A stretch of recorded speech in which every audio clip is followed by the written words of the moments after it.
Testing for YouTube, testing.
Oh, there you go. Oh. Hey. Oh.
Okay, welcome everyone. We will call to order our regular meeting of council and start by recognizing that we work, live, and play in the city of Port Alberni, which is situated on the unceded territories of the Sechot and Hupechesit First Nations.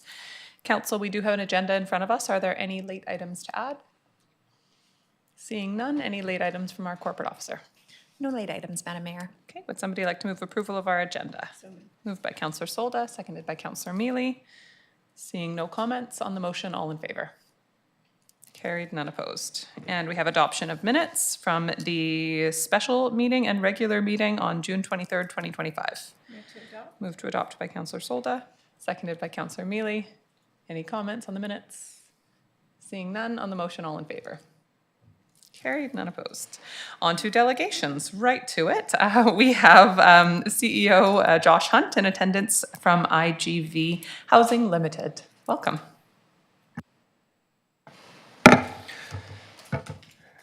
Thank you, Mayor and Council. It's a privilege to be here today. I'll just bring up a presentation that we can walk through together. Hopefully that'll come up. Fantastic. Okay, my name's Joshua Hunt. You may be able to tell from my accent, originally Australian, but don't live there, haven't lived there for about 15 years. We find ourselves currently living in Ucluelet, just up the road, sort of like an extension from Port Alberni, the poor cousin that lives at the end of the street. But we find ourselves in Port Alberni under really exciting circumstances.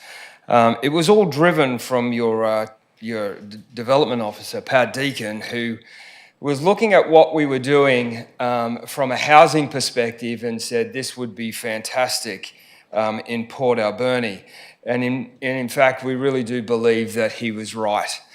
And so we're really excited about what's unfolded. And just to bring you up to speed, the purpose of today is to tell you or just inform you what we are doing, how we're doing it, our methods of construction, etc. And to join the whole picture together, it was around the opportunity of the Remand facility based down on the corner of Roger and Stample. There's another road there that I've not yet mastered the linguistic skills to try and pronounce. So I'm happy for someone to try and fill us in on that front. So what I wanted to do today was just give you a bit of an idea of what we're doing, where we've come from, and what we want to do in Port Alberni. And like I said, we're really excited about being here. Well, I'll go back to this first one. So our company, IGV Housing, just so that you get a bit of background, we've had a lot of experience in the construction space, both building single-family and multi-family homes across the world, in fact. And what that looks like for us is we then came to Canada and we thought, how are we going to build here? And we came up with a hybrid-style construction methodology. We patented this technology. And let me tell you, your federal and provincial governments are very excited about the benefits of this hybrid-style construction methodology, which we plan to launch here in Port Alberni. Obviously, there is, if you've been living under a rock, there's a bit of a housing crisis in Canada. All you got to do is watch every nightly news and you'll see what that's all about. But that housing crisis is all about speed of delivery and affordability, those two things predominantly. And our construction methodology really does address those two issues. We didn't step into this space because this issue actually arose. We were well into it. We patented this technology a couple of years ago. We've been working on it for years. It takes a lot of time to get this stuff out. But I wanted to share with you what we do and how we do it so that you get an understanding. Our company has two products. On the left-hand side is what we call our Smart Core. Now, this is the way that we build a house. Our Smart Core includes everything from your kitchens, your bathrooms, your HVAC, that is your heating and your cooling and your evacuation. So all of that goes into a Smart Core. After we build that Smart Core, you'll see on the right-hand side, we take that Smart Core and we place it down onto a foundation, and then we build the home volumetrically around that. Now, the reason for doing that, I've built a lot of modular buildings. I've been in large-scale manufacturing. We had very large manufacturing facilities in China. We had about 2,500 staff in China, had about another 500 staff in Kazakhstan. And it was all in the modular manufacturing space, delivering high-speed modular buildings. But a lot of times, modular is like trying to jam a square peg in a round hole as far as the way we like to live. as Canadians, Australians, Americans, people in the Western world, we like to live in large volumetric spaces, open plan living, we call it. And that isn't very well suited for modular, and that's why we came up with this hybrid style construction methodology, where we build a smart core, and the smart core in your house, if you think about your bedroom, basically, if you took your furniture out of the bedroom, it's just basically an open space, a couple of power points and some lights. It's not very an intelligent space. But then we have some very intelligent parts of your house, which is things like your kitchens, your bathrooms, your laundries and your HVAC. We've combined all of that smart, all of those difficult to build items, and we're going to build them in a factory-like environment. That's called our smart core. But we still end up with a beautiful end product of a spacious family home, whether that be in a multi-family living environment or a single-family home, but we just build it differently. So our company has two main products. We have our smart core, and then we have our second product, which we call our precision-built 360-degree kit. It's sort of like IKEA for a builder. So everything basically comes to build that home, the smart core, and then everything else that goes around it. So we as a company build two products. So what are we building? Well, first of all, where are we building it? This is the property down on the corner that I mentioned before. And what we were looking for is we were looking for a large, straight-run building. And Pat Deacon and I, very busy one particular afternoon, came across this building and thought this would be unbelievably amazing. This building is about 50 metres wide and about 150 metres long, which really makes it perfect for a production line style of construction method. And so the more that we looked at this facility, the more perfect that it became as far as building this type of construction. So what you can see here is a production line, a couple of buildings feeding into the side, and then a two-lane production line of how we build smart cores. I'll talk you through this little video because what it does, it shows you that production line that we plan to be putting into that existing factory. First of all, we have what we call a humdinger. This is what you can see on screen. It's just a CNC cutting machine, and it takes all of your lumber and it cuts it to length, notches it, drills it, and then it feeds it onto our next tables. Our tables, we have a framing table which frames up a panel, and then the panels, those framing tables, then panels go on the top, and you'll see the machinery on site. It'll then screw it, drill it, router it. I'm going to slow that down a little bit. Sorry, I'll go through that because we went a little bit ahead here. After that production line, that panel line, it goes onto an M1 where all of our plumbing and electrical goes into each of those wall panels. Then what we do is we bring those wall panels together, those walls, floors, and ceiling panels together and create a volumetric cube. Sorry, this is a shortened video. It got a little ahead of me. So this is the panelized system. After that panelized system, we go into what we call an M1, which stacks our walls and floors and ceilings. You'll see that very quickly. That's it there. And then what happens is that MEP goes into it. After the MEP goes in, it creates a three-dimensional cube, goes down a production line where all of the kitchens and bathrooms and everything is fitted and spits out of the production line at the end. So our production line, we're looking at one production line we'll build first. All of that machinery is actually already here on Vancouver Island, but that will produce in one shift about 2 of those smart cores a day. So that could be 2 houses a day, or whether you're building those into a multiplex. And so just to sort of drive that home, what you can see in front of you, this is one of our smart cores. This is an accessibility bathroom compliant smart core that's got 2 bathrooms in it. One of them is accessibility compliant, a kitchen and a laundry. And then you can see here, this is a multiplex, which is a double-story. It's got 4 condos in it. It's got 2 3-bedrooms and 2 2-bedroom apartments or condos. And you can see here the smart core basically seated into the center of that building. This gives you a bit of an idea of how beautiful they can look when they're completed.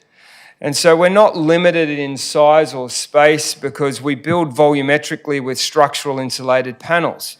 And we're also looking to build those structural insulated panels here in Port Alberni as well. So we'll actually be building the volumetric part of the house and the smart cores all here from Port Alberni. What we've seen to date, or in that last one, you can see our multiplexes and our single-family homes. We aren't just doing those. We're working with companies like, with Intelligent City. Intelligent City are a mass timber automated manufacturer based down in Vancouver who are building 6 to 10 story high rises out of mass timber. And we're working with them to design a smart core to be used within the mass timber construction methodology, but it can also be used within high-rise construction methodology. Just about every type of construction methodology there is, you could take the smart core and incorporate it into the designs of your house. So we are not looking to replace the builders of Canada. We're here to support and encourage and supercharge them so that they can continue to build homes, but then maybe take our smart core and then be able to build faster and more economically. So what are we looking to achieve? As a company, we're looking to achieve faster build times and quite conservatively from traditional builds. Building with our construction methodology will save you at least 50% of the time, and a lot of times even faster. We are looking to actually drop the cost of construction by 50%. Now, this is our main desire and goal as a company. How do we make houses more affordably while not reducing the quality of them? We want to have high quality housing, but we want to be able to deliver them efficiently. And it's like when Henry Ford came into the car market and changed the way every car was made by hand before Henry Ford. But now he moved down a production line process, and what we're looking to do is deliver substantial cost savings with production line efficiencies as well as with the construction methodology that we're implementing. So we're really aiming for about a 50% savings, which will be massive to the construction industry. Schedule and cost certainty is a big thing, reduces a lot of waste on site, a lot of waste right across the board. Net zero ready and energy efficient. The energy efficiencies of our houses are incredible. The project that we're doing with this construction methodology in Ucluelet is a Step Code 4 rated building, and we've managed to do a solar plan for it that would actually bring the entire project down to net zero, which would be phenomenal. Flexible solutions in remote and urban areas. So really the desire for us as a company is really about delivering houses more affordably. We think that this is an incredible place to do it from. We think Port Alberni is beautifully placed. The city has been unbelievably welcoming. People have got a really good work ethic in this town, and the facility it was here and available, and we think that God is shining his light on us at the moment because all the stars seem to be aligning. Just to give you a bit of a snapshot of who we are, I'm the founder and CEO of the company. Jody, our Chief of Staff, is here. We have an incredible team, like James, our Chief Operating Officer. He has masters in off-site construction, exceptionally experienced. Melanie Mark, MLA, ex-MLA of BC. We have an incredible team with a huge amount of experience. We built over $2 billion worth of residential and commercial communities across the world. The career opportunities are also fantastic. This is a different type of way of building. So therefore, as far as us in town, we need traditional construction guys out sort of preparing the sites and putting these together. But in town, we've got the ability to upskill and retrain people. So people that may have been working in the forestry sector, there's the opportunity to upskill and retrain, and we're really excited about our federal government. They've recently come out and said that they're looking to incentivize people that are mid-career path. So there's a lot of opportunities for upskilling and employment in the local area as we ramp up. To give you a bit of an idea, this is the project that we're building down in Ucluelet, which is the reason we relocated to Ucluelet. It is about 228 condos. Now, the great part about that is this project is nearly ready to go. Ucluelet's in a dire housing position where you just simply can't get, a lot of businesses can't get housing for local workers. And so this is really based around affordability and attainable housing.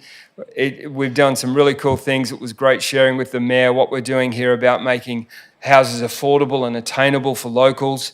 And so we're really excited about this project. But the great part about this project for us in Port Alberni is it means that there's a massive order already on the books, ready to fill the factory and get moving straight away. So this project is looking to turn dirt probably in September, which would line itself beautifully with when this factory is sort of up and ready to go.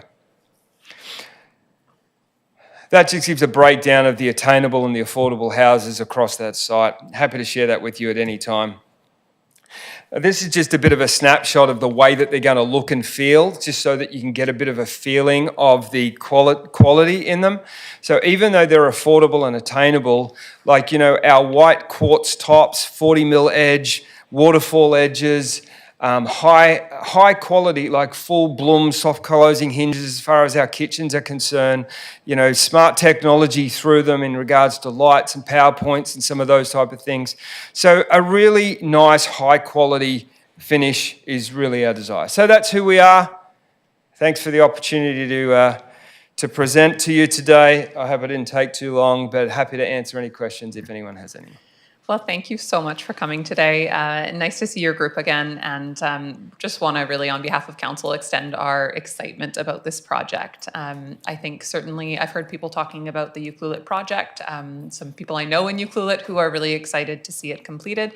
And yeah, just knowing that that's going to be built in Port Alberni is, I think, you know, the type of innovation that's happening here is really exciting. So we welcome you to the community, and we're excited to see this factory get up and running. Are there questions or comments on behalf of council? Councillor Haggard. Thank you, Madam Mayor. Nice to see you again, Joshua. I met you at the Ty Watson Gala, so it's nice to have you in council presenting your very exciting business idea. I've looked at your website a couple of times, actually, and I find your business idea to be extremely innovative. And as you mentioned, Canada is in a housing crisis. So I think with your idea and your business, I think you're really going to put Port Alberni in the map, and I just really appreciate you choosing Port Alberni as to base your business, and I'm looking forward to having you as a community partner and to working with you in the future. You mentioned a couple of things. I don't know, you're probably aware already, but there is a wage subsidy program through the Alberni Valley Employment Centre. If you're looking at hiring and training people, that could be a good option. I know when you're trying to start a business, things are expensive, so every little bit helps. And also, if you have a specific something that you need to be training, like a 6-month training course for a certain whatever, North Island College is always very excited to help small businesses to offer certain courses that you might need, so that you might reach out to them as well. So, thank you. Thank you, Councillor Haggard. And Jody, who's our Chief of Staff, is all over that and has got meetings with North Island College and the people that she's met with locally in regards to trying to help with employment, or just across the board, has really been unbelievably helpful. And, you know, we're actually excited about this on a number of fronts. And I really enjoyed sharing with your mayor because, you know, your mayor understands property. She really comes from, she understands the challenges that the community's facing, not only locally, but people within the community trying to get into the housing market, both locally and then sort of like on a domestic and a national level. And we're really excited about, you know, this is going to be great in regards to manufacturing and what we can actually do, and a showcase to what we think that is a new way of building houses across Canada. But we really want to utilise it to help change the face of Port Alberni. Like, let's do some projects together that really deliver affordability. And I'd love nothing, there'd be nothing that would warm my heart more than to be able to say we made an impact to actually help Port Albernians become homeowners, because we believe that home ownership is one of the most important things that a person can do. It changes the way that they're viewed in the society, the way that they feel in the society, and it also helps them keep up to the ever-increasing inflation and things getting out of control. So it is our goal and desire as a company to try and help people become homeowners. That's what we think is one of the most important things that we can possibly do. Fantastic, thank you. Councillor Solda and then Councillor Patola. Welcome, Joshua. We also met at the Ty Watson auction too, so it was quite exciting. Exciting projects and everything like that, and I'm looking forward to a tour once you're all set up and ready to go, and I'm sure the rest of council. But I do have a quick question regarding affordability. And are you doing it on community base? What is affordability to your standards? It's a very good question because there's a number of different levels, and it's good for us to explain this now. We have a company called ERIF, ERIF.ca. You can check that out at some stage. That company has four main goals, and one of those goals is just the supply of housing. The reason I bring that up is because IGV Housing provide a product. We provide a product to the construction industry, to developers, to municipalities, to First Nations. We are not an on-site builder. We are not a developer. We're a manufacturer. That's what IGV Housing does. It's an important definition. But we also have within our group of companies, ERIF Housing Association, that is all about the deliverable of housing. And so if you went to Ucluelet and said, oh, what do you think about IGV Housing? They wouldn't know who you're talking about. If you said, what do you think about ERIF? They all know. Why? Because in Ucluelet, we're delivering a housing project, and that has been done through our housing association, the ERIF Housing Association, not-for-profit housing association. So that not-for-profit housing association will buy product from IGV Housing, and as a developer, a not-for-profit housing provider will do that development to actually deliver it as a final product to the end user. So everything's different in regards to pricing, depends on where you are around the place. Things are very expensive in Ucluelet, both from a land component as well as a build price. It costs you around $500 a square foot to build in Ucluelet. And we think that we're going to build at about half that cost. And so what that means is the land is still quite expensive, but if we can drop those construction costs, what it means is Ucluelet Council, they have a calculation for affordability. And so they say attainable housing, that there's an affordability component in regards to rentals, and attainable is a price point of what they want people to be under to deliver attainable housing. And so we're way under that attainable housing number, and that's the price that the ERIF Housing Association will sell those apartments to the end users for. And just to follow up, thank you for that. And employment. So I know it's been out there in the public, but because we're also live streaming, how many people are you looking at to employ? And when can they apply, and where do they apply? Or am I putting the cart before the horse? No, that's. I appreciate that. If they went to the website that's on the screen, IGV Housing, there's actually a link from the website that people can apply online.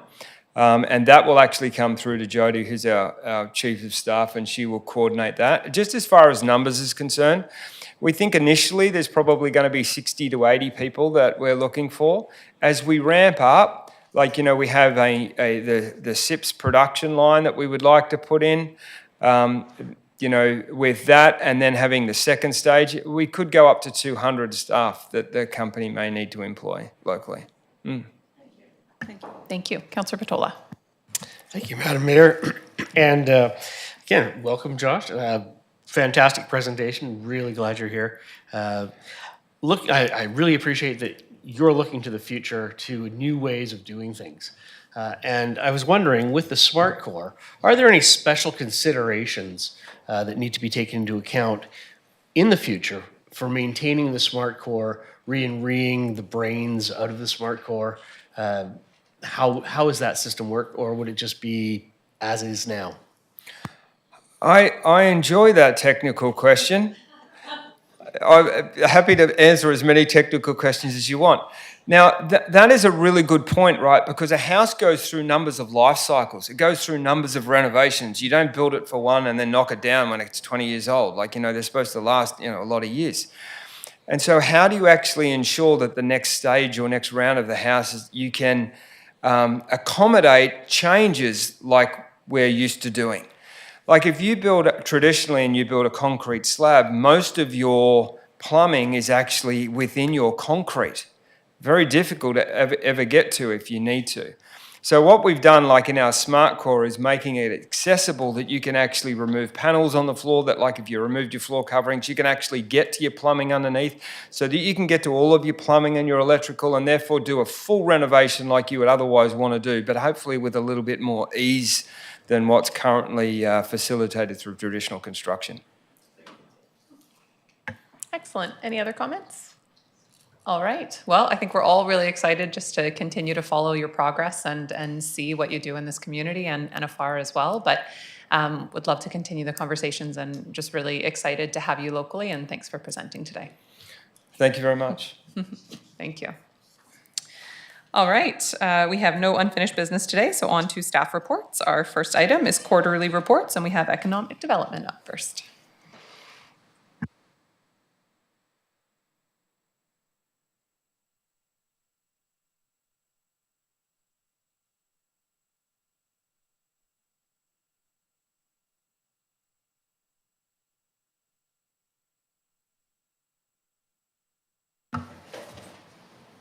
Thank you, Madam Mayor, Council.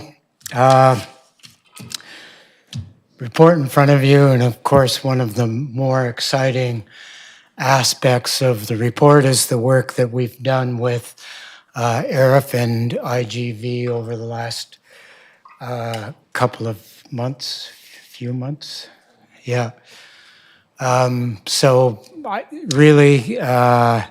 I would consider that probably the highlight of the report. I'm open to answering any questions you might have about activities or what we're working on at the moment or what's in progress for the future.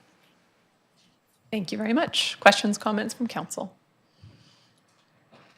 Pat, wondering if you can provide an update on the REDIP grant and sort of what our activities are there currently. Happy to do so.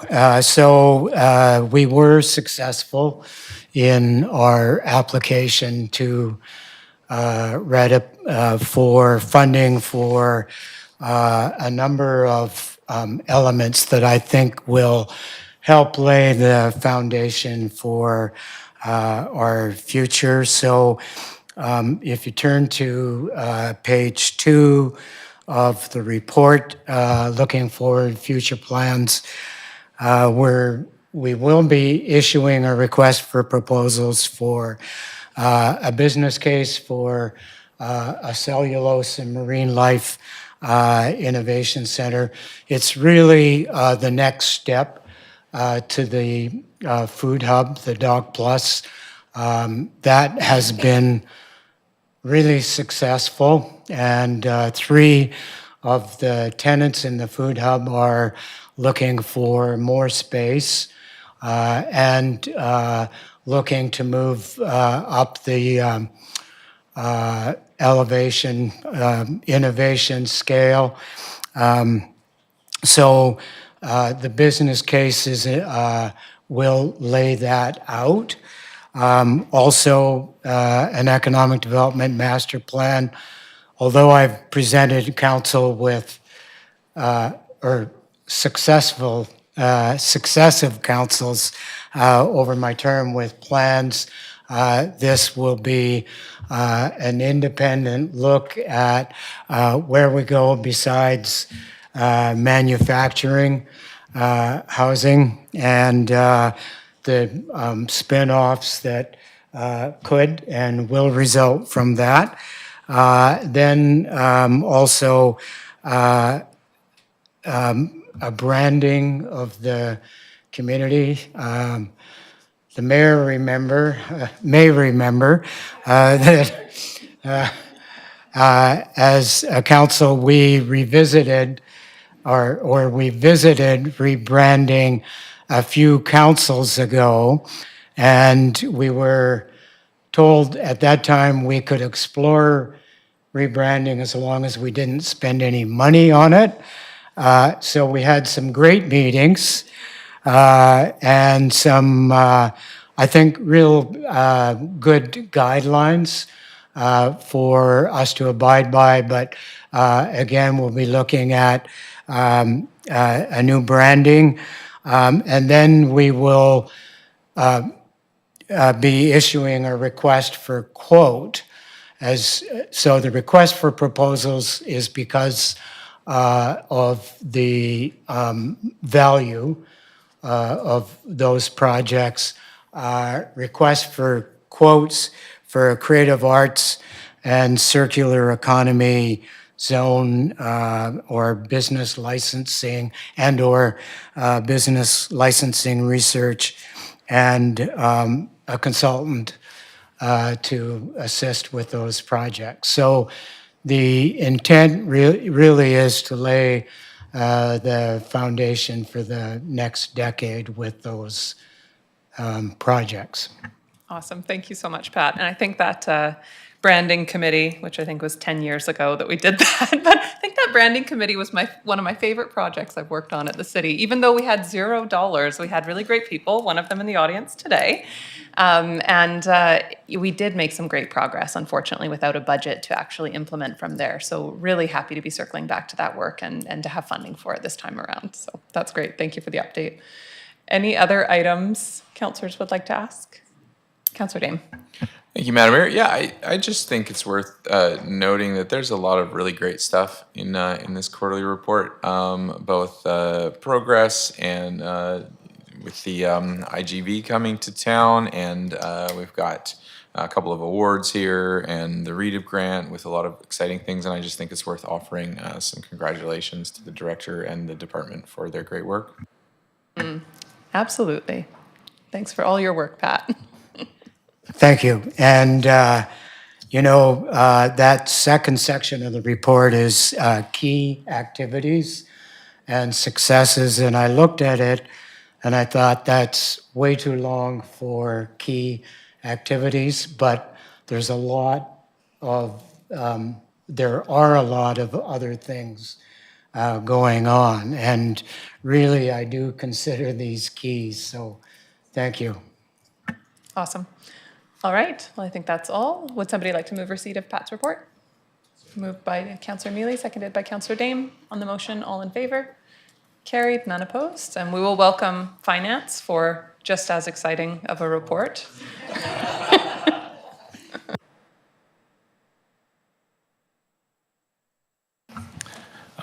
Madam Mayor, I don't think it's fair that Finance follows economic development with the delegation today, but I'll do my best here and just highlight a couple things. So during the second quarter, obviously, we're finishing up a lot of the financial plan. We get ready to do the tax rate bylaw, and then, of course, the most effort for most of the staff in finance is the tax collection. So this past year, the numbers that you see within the report are representative of what we normally see within the tax collection at this point in time. So nothing unusual. The dollar values are obviously a little bit higher, but as tax rates go up, that obviously impacts the amount that's outstanding. The other item that I wanted to bring out, just for council's knowledge, is the electronic billing, and we've seen some good pickup, obviously, with the mail strike, Canada Post strike threat, and what we saw last year. We've seen people start to move over to the electronic billing, but we also have an incentive that we do draw a name of one property owner every quarter, and then that property gets their utility bill waived up to $350 to incentivize the ability for us to start that electronic billing. It is a lot easier on time and effort and the materials. And we do encourage that the public continues to move to that format. it allows you to get the information you need through my city and enables that self-serve type of interaction with the city. And finally, the asset management component, it's not exciting, but there's a lot of good work that we're doing with asset management. And we're seeing some traction now across the organization and really looking for policies and populating our data and getting that cross work across each department, something that we really needed to do, and the manager's been doing a great job of getting meetings set up and developing policies that we want to bring. Like we're hoping to bring a little bit quicker, but obviously that good work is in progress. So with that, if there's any further questions, I'm happy to answer that for council. Thank you very much. 252 new registrants for electronic billing is a huge amount in a short period of time. Do you know roughly what percentage of our bills are electronic right now? Madam Mayor, I'm sorry I don't have that off. I think we're probably, I wouldn't like to say, but I'll follow up next time. Make That's sure I great. have Yeah, it. I'd just be curious to know. I've seen utility bills happening in the city, and I was quite surprised by the process. So I'm glad to know that there's a push to go electronic and that people are taking it up. That's great. And I like the quarterly contest. That's fantastic. Other questions? Okay. Would somebody like to move receipt of the finance report? Moved by Councillor Solda, seconded by Councillor Dame. On the motion, all in favor? Carried, none opposed. And human resources.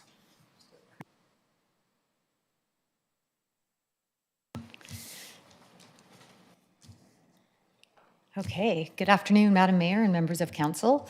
As you'll see in the agenda package, the written quarterly report for Human Resources and the Police Support Services for the period ending June 30th, 2025 is there. And I'll touch on some of the highlights of it today.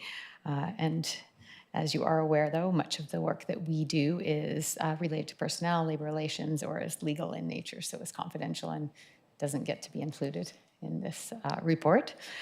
So some of the highlights on the HR front, recruitment. We've been very, very busy doing a lot of recruitment across all departments of the organization. We've been successful in filling a number of positions, and including a few that we did see that were vacant for quite a bit of time. Our planner 1 position, as well as a heavy-duty mechanic. And you may be aware, but these are both positions that we made some market wage adjustments to through the collective bargaining process with CUPE. And so we have seen success in filling those roles, which was excellent. We've worked on some, I guess, post-bargaining items with the ratification of the new collective agreement on April 1st. There's a number of items that then need to be done coming out of that, and that takes quite a bit of time. Also went through a bit of a layoff process in our maintenance department. We made some adjustments to budget, and through our collective agreement process, as this requires, we did some adjustments, or HR supported the adjustments to some schedules, and this resulted in an ensuing layoff. So we went through that process.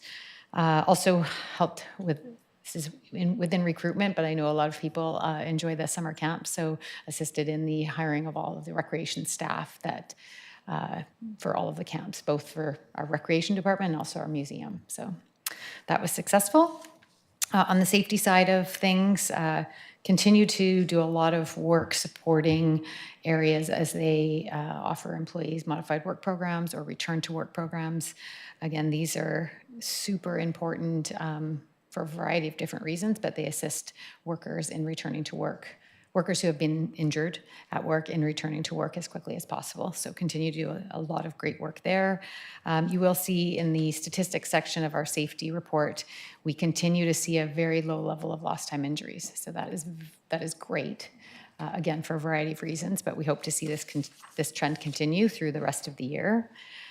In the area of police support services, we did have one long-term employee retire on as of June 30th. This was somebody who had almost 20 years working at the detachment and 27 years with the city. So this also obviously results in some movement. We have some new postings, people transition into different positions, and this comes with some training needs.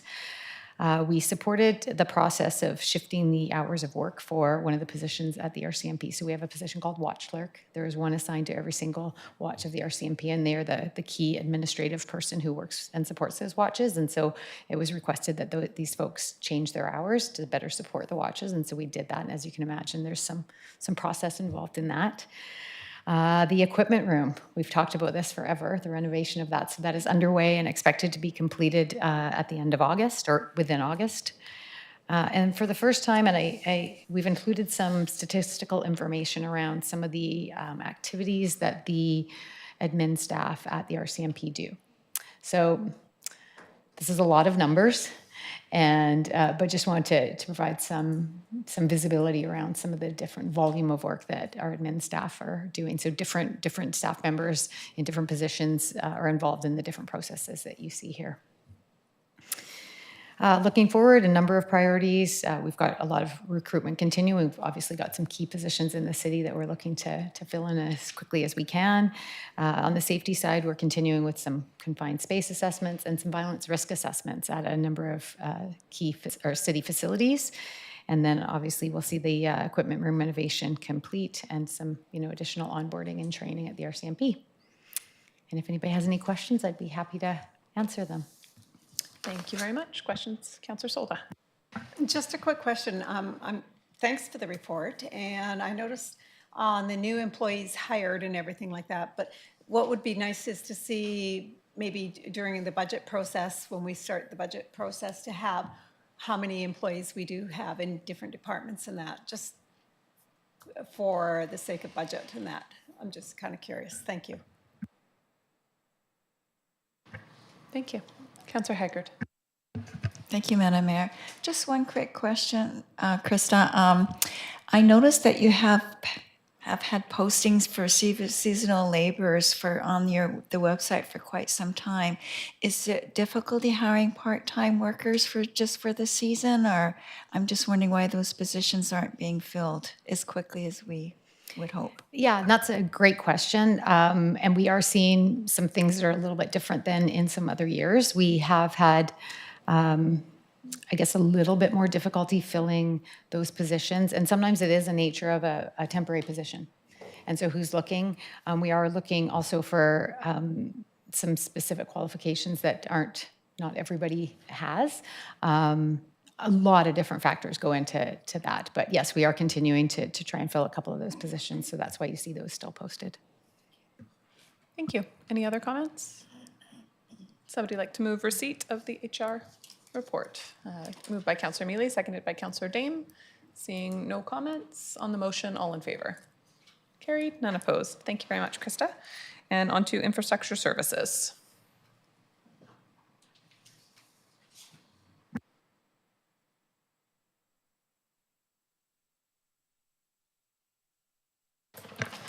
Thank you, Madam Mayor.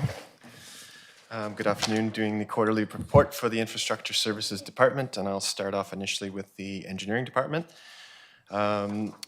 Just with our regular routine tasks, you'll see on the first page the routine tasks the engineering team have been completing is predominantly BC1 calls with a couple assists with the cemetery interments as well as service connection requests.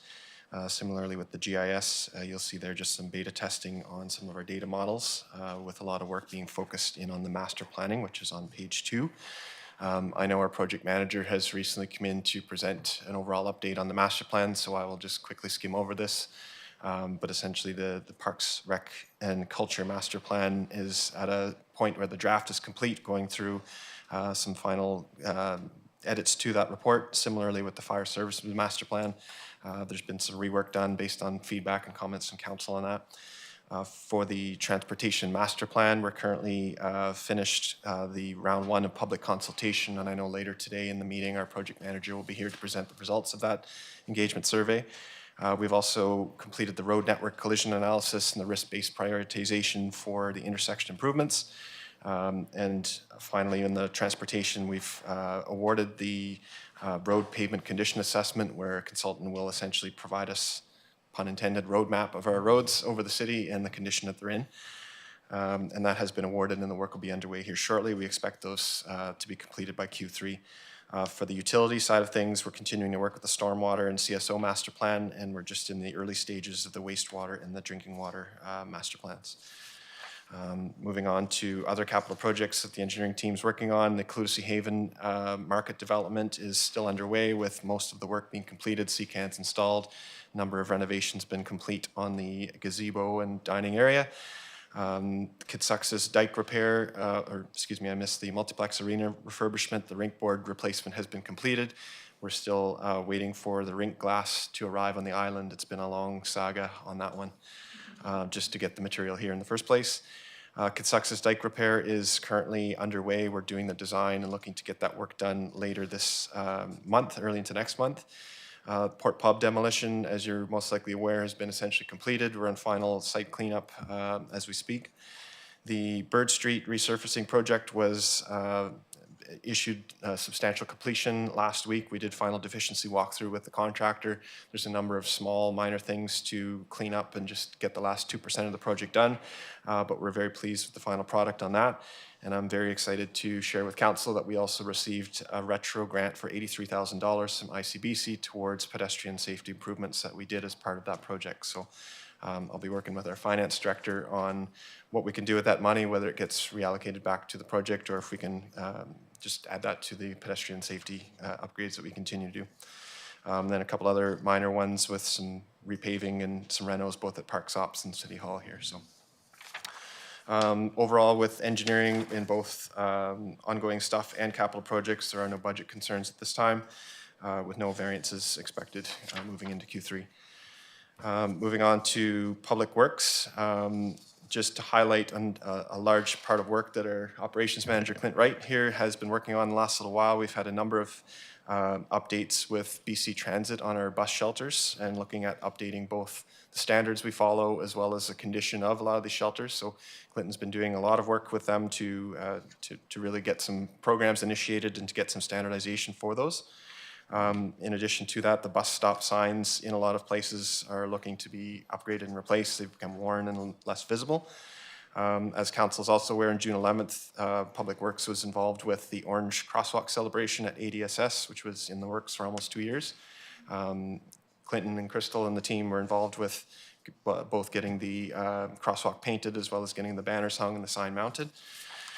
We've been doing a number of upgrades around the city related to roadways and pedestrian safety and school zone safety. You'll see a summary of these on page 5. We've been working pretty closely with a lot of the school districts, in particular with looking at improving awareness and signage and just overall slowing people down in school zones and reminding them that they're there. We're also looking to introduce this fall some interesting new technology for Port Alberni, where we'll be adding some radar speed boards in the school zones, which will also not only bring awareness but advise people of how fast they're going. Also, Council's most likely aware the 10th Ave and Dunbar intersection changes were made last month, where we installed barriers to no longer have left-hand turns there. We've also done some upgrades at Latham and Helen, a new four-way stop, and we're looking at doing some more along 6th Avenue later this year. I won't go through all of these. They're all there as far as programs, but suffice to say we've been doing a lot on the traffic and pedestrian side. Moving on to water utilities, just some routine tasks there that we've done in the last quarter. You'll see that we've been doing quite a bit of there's quite a bit of flushing been done in the last little while, as well as meter repairs and meter replacements. Similarly for the sewer team, you'll see quite a bit of sanitary main inspections, as well as some catch basin maintenance and ongoing work they've been doing there. The roads and drainage crew has also been doing excuse me, a lot of work recently as we get into summer. Lots of boulevard maintenance, lots of looking at vegetation control, boulevards maintenance, sidewalk repairs, that type of thing. We've also finally got our contractor in the city here to do line painting, so it looks quite fresh around the city in a lot of areas with new crosswalks and thermoplasts and road lines been painted, as well as sidewalk remediation as well. A couple pictures of the team in there as well doing work. Moving on finally to fleet and solid waste. The fleet team, which we are, knock on wood, finally fully staffed with heavy-duty mechanics and full team. Completed all the routine tasks, as well as you'll see there's a list of some of the vehicles that have been recently replaced through the IRF program. And then finally, on the solid waste, you'll see the data for Q2 of this year of all the solid waste collected through the community. Overall summary of the budget overview of Public Works. It's not a linear process by a long shot with Public Works budgets, but our team does a really good job of, as we seasonally go through these different programs and tasks that we do, and there are no concerns at this time for being over budget in any of the Public Works area. So with that said, I'll open it up to any questions you may have. Thank you very much. Excellent report. So nice to have all of that information. Questions or comments from council? Councillor Solda. Thank you for the report. And, you know, it's been really exciting to see the works yard going around and doing all the cleaning of the boulevards and the line painting. It's the first time I've really ever took notice of that. And I thought, wow, look at them all out there, right? So, I mean, I know it's a small staff, but still they're out there and it's really exciting. But I do have a question regarding the bus stops, replacing the benches and that. Is that going to be adding more to different areas that don't have bus stops, bus seating capacity? Because you see people bringing their own chairs and plopping them there because that's where they catch their bus. So I'm just kind of curious to know how that will look. Madam Mayor, through to Councillor Solda. So most of the bus stop shelters are just being replaced. So the older ones with the cedar shingles will be replaced with BC Transit approved shelters. We will be adding extra benches in a lot of locations though for people to sit down at. So we have some temporary benches in place right now that are purchased by the city. We're gonna use those as spares whenever we need to replace some that may be broken. For example, the Starbucks location, there's a long bench there. We need to make some room for handicap work or for disabled folks. Sorry, I'm new speaking terms. But yeah, so little things like that, but it's all going to be BC Transit funded. The only part that the city takes part in is actually creating the concrete pad, the space for those. So, but we have really cool things coming like the solar lighting and things like that. So it'll be really nice. One more thing. So that's great. That's great to hear. And for accessibility, so there will be wheelchair accessible undercover too. Do you know? Yeah, so these shelters are long enough so that you can have a bench and also a space for anyone who may be in a wheelchair or a scooter. Yeah, and we're also looking at creating a space at Save on Foods too for folks who are going grocery shopping, and that includes space for disabled folks as well. Yeah. Great. Councillor Haggard. Thank you, Madam Mayor. Comment and a question. I just want to let you know I've had many comments, as I'm sure other councillors have had, about how fantastic Bird Street looks, and not only how great it looks, but how functional it is. So thank you very much for doing all that work. Great. And I do have a question about solid waste collection. As we're increasing our density in our community, we're having many more apartment buildings, townhouse, and complexes. Has there been any talks with the ACRD on how to create better recycling opportunities? Thank you for the question through the chair. When it comes to development such as a new condo building or apartment building, it's typically built into the development requirements that they provide how they're going to handle the waste from said building. If there are issues in existing locations, we typically are made aware of them. We work in conjunction with the ACRD on that, but I'd have to have specifics on kind of which area you're referring to, but we do communicate regularly with them on any operational issues. Thank you. Any other comments? Seeing none, thank you very much for the report. Would somebody like to move receipt? Moved by Councillor Mealy, seconded by Councillor Dame. Seeing no comments on the motion, all in favor? Carried, none opposed. Thanks. Got the Parks, Recreation, and Culture team up here. Start with Wayne.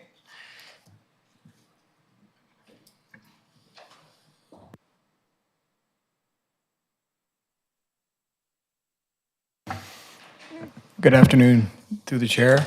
I'm here to present the second quarter report for Parks. The second quarter is our busiest time of year. This is when our turf mowing really kicks up, as well as our increase in seasonal demands such as spring cleaning, garden maintenance, and sport field maintenance. Starting April 1st, park staff have been scheduled 7 days a week. This is to support our busy weekends and events. This year, we have a lot of staff shortages. This is between 16 and 40 hours daily. So this is due to seasonal hiring delays, as well as interdepartmental moves, as well as staff leaves. Some other key activities during the second quarter, we're reviewing all parks operations. This is to streamline our processes with our work lists, as well as our workflow. We're also working with the school board on a shared property at Penny Lane. We've recently clearly defined the duties that we're doing there, and this will get the city around 180 hours of labor a year. Administration will also be working with HR to develop better hiring strategies so that we don't have staff shortages in the summertime. Our horticultural department is working on tree planting, shrub maintenance, as well as flower maintenance. Operationally, this is when we start up our irrigation, get our sports field maintenance going, as well as recording our new trail counters. A few projects we have on the go during the second quarter are Roger Creek zip line install, working with the Lions Club, tree planting, supporting groups like Scouts Canada, some more tree planting at Harbor Key, Victoria Key, and Millstone Park. We've also recently completed the renovation at Esso Beach. This was partly supported through BC Regreening Tree Grant. Another project currently underway is the directional signage at Kitty Key Trail.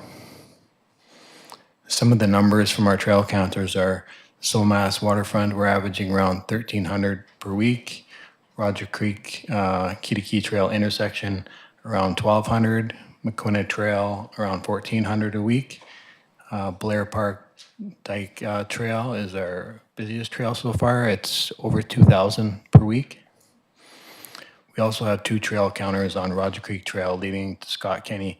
Both of these average between 400 and 500 users per week. Parks budget overview. Currently, we're under budget. This is due to staff shortages. With that, less materials being used for staff to be used. Looking forward, we're still continuing to operate 7 days a week. This week coming up, we have an additional weekend staff member starting, so this will help support the community in the parks when we're busiest. Horticulture, we'll be moving on to tree pruning, bed maintenance, tree planting. Operationally, we'll be doing general parks maintenance and sports field maintenance. Projects currently underway, as I mentioned, is the Kitty Key signage wayfinding. This is being developed, as well as Echo Sports Field infield drainage upgrade to happen in August. Thank you, and I'd be happy to answer any questions. Thank you very much.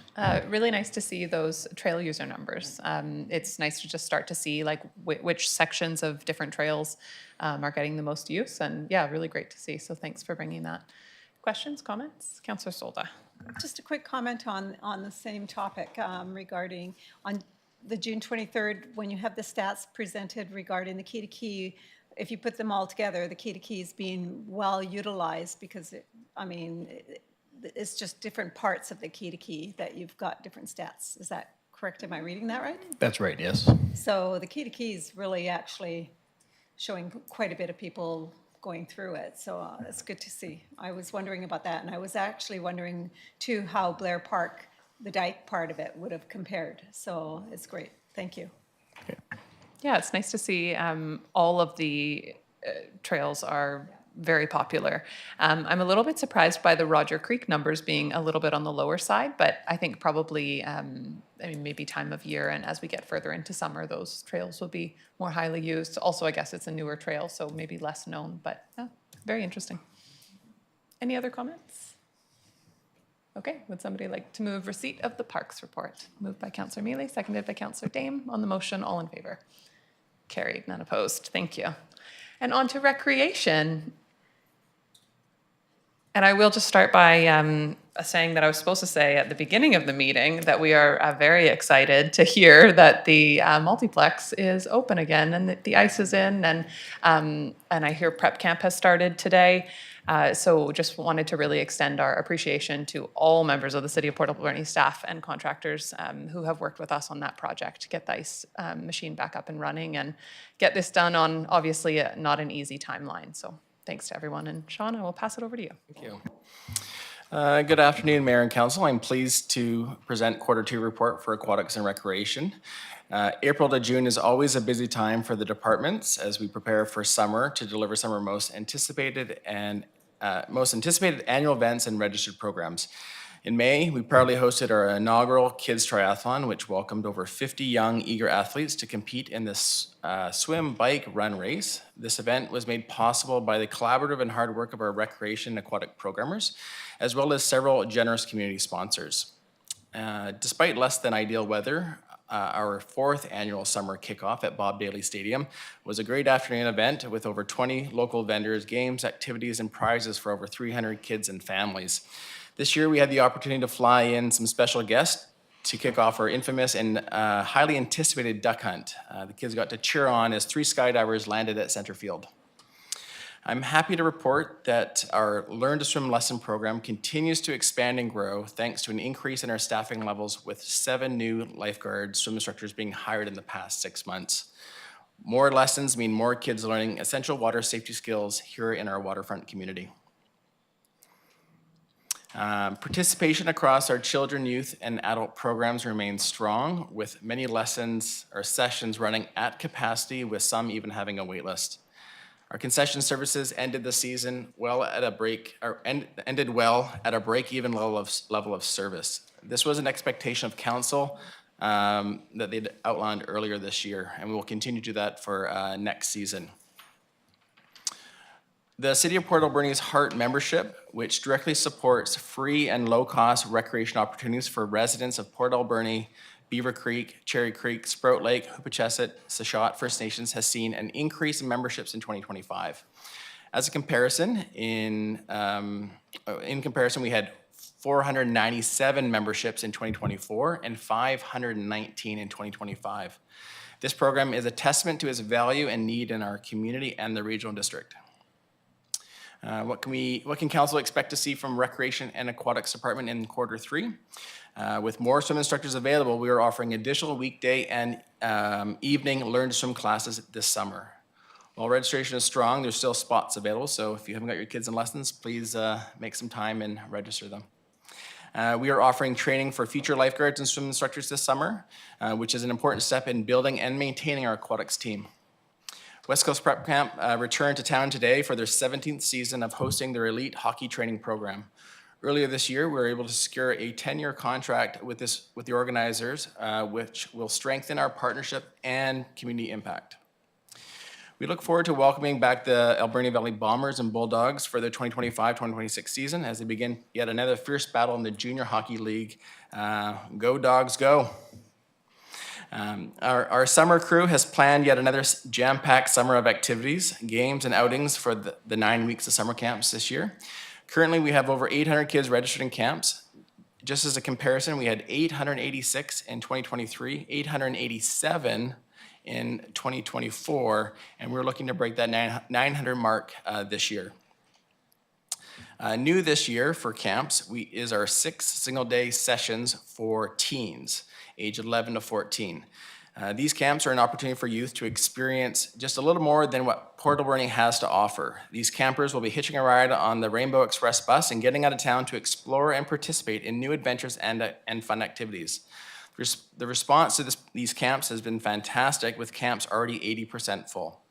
This is an age group that our team has been working to support with more programming, and we look forward to 2025 and 2026 expanding and growing this age group.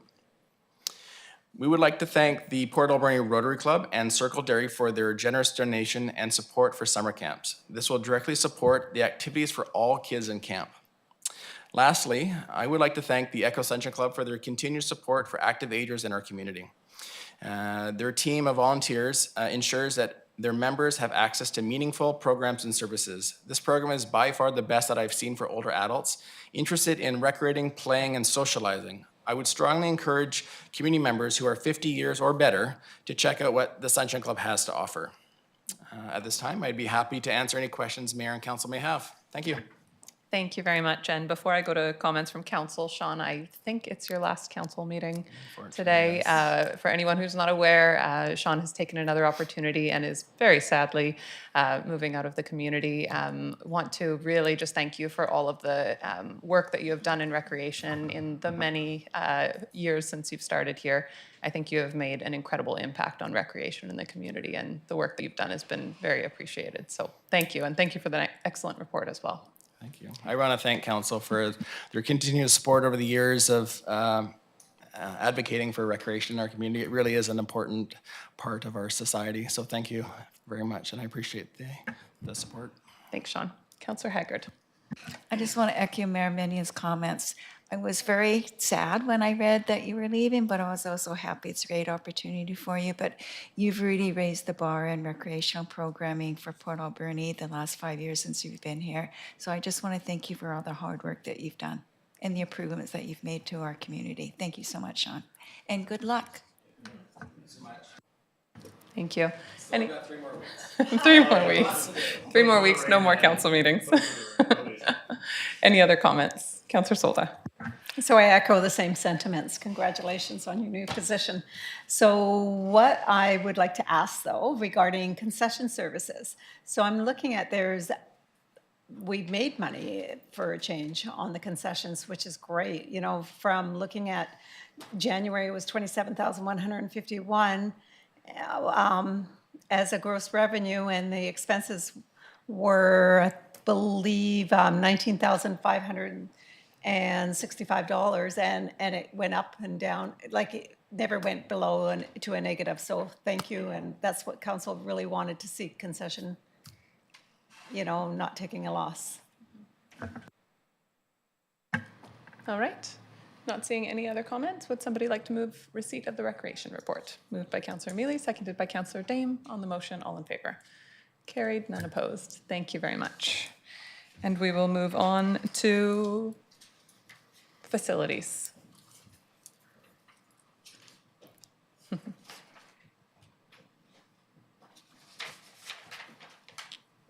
Welcome, Rob.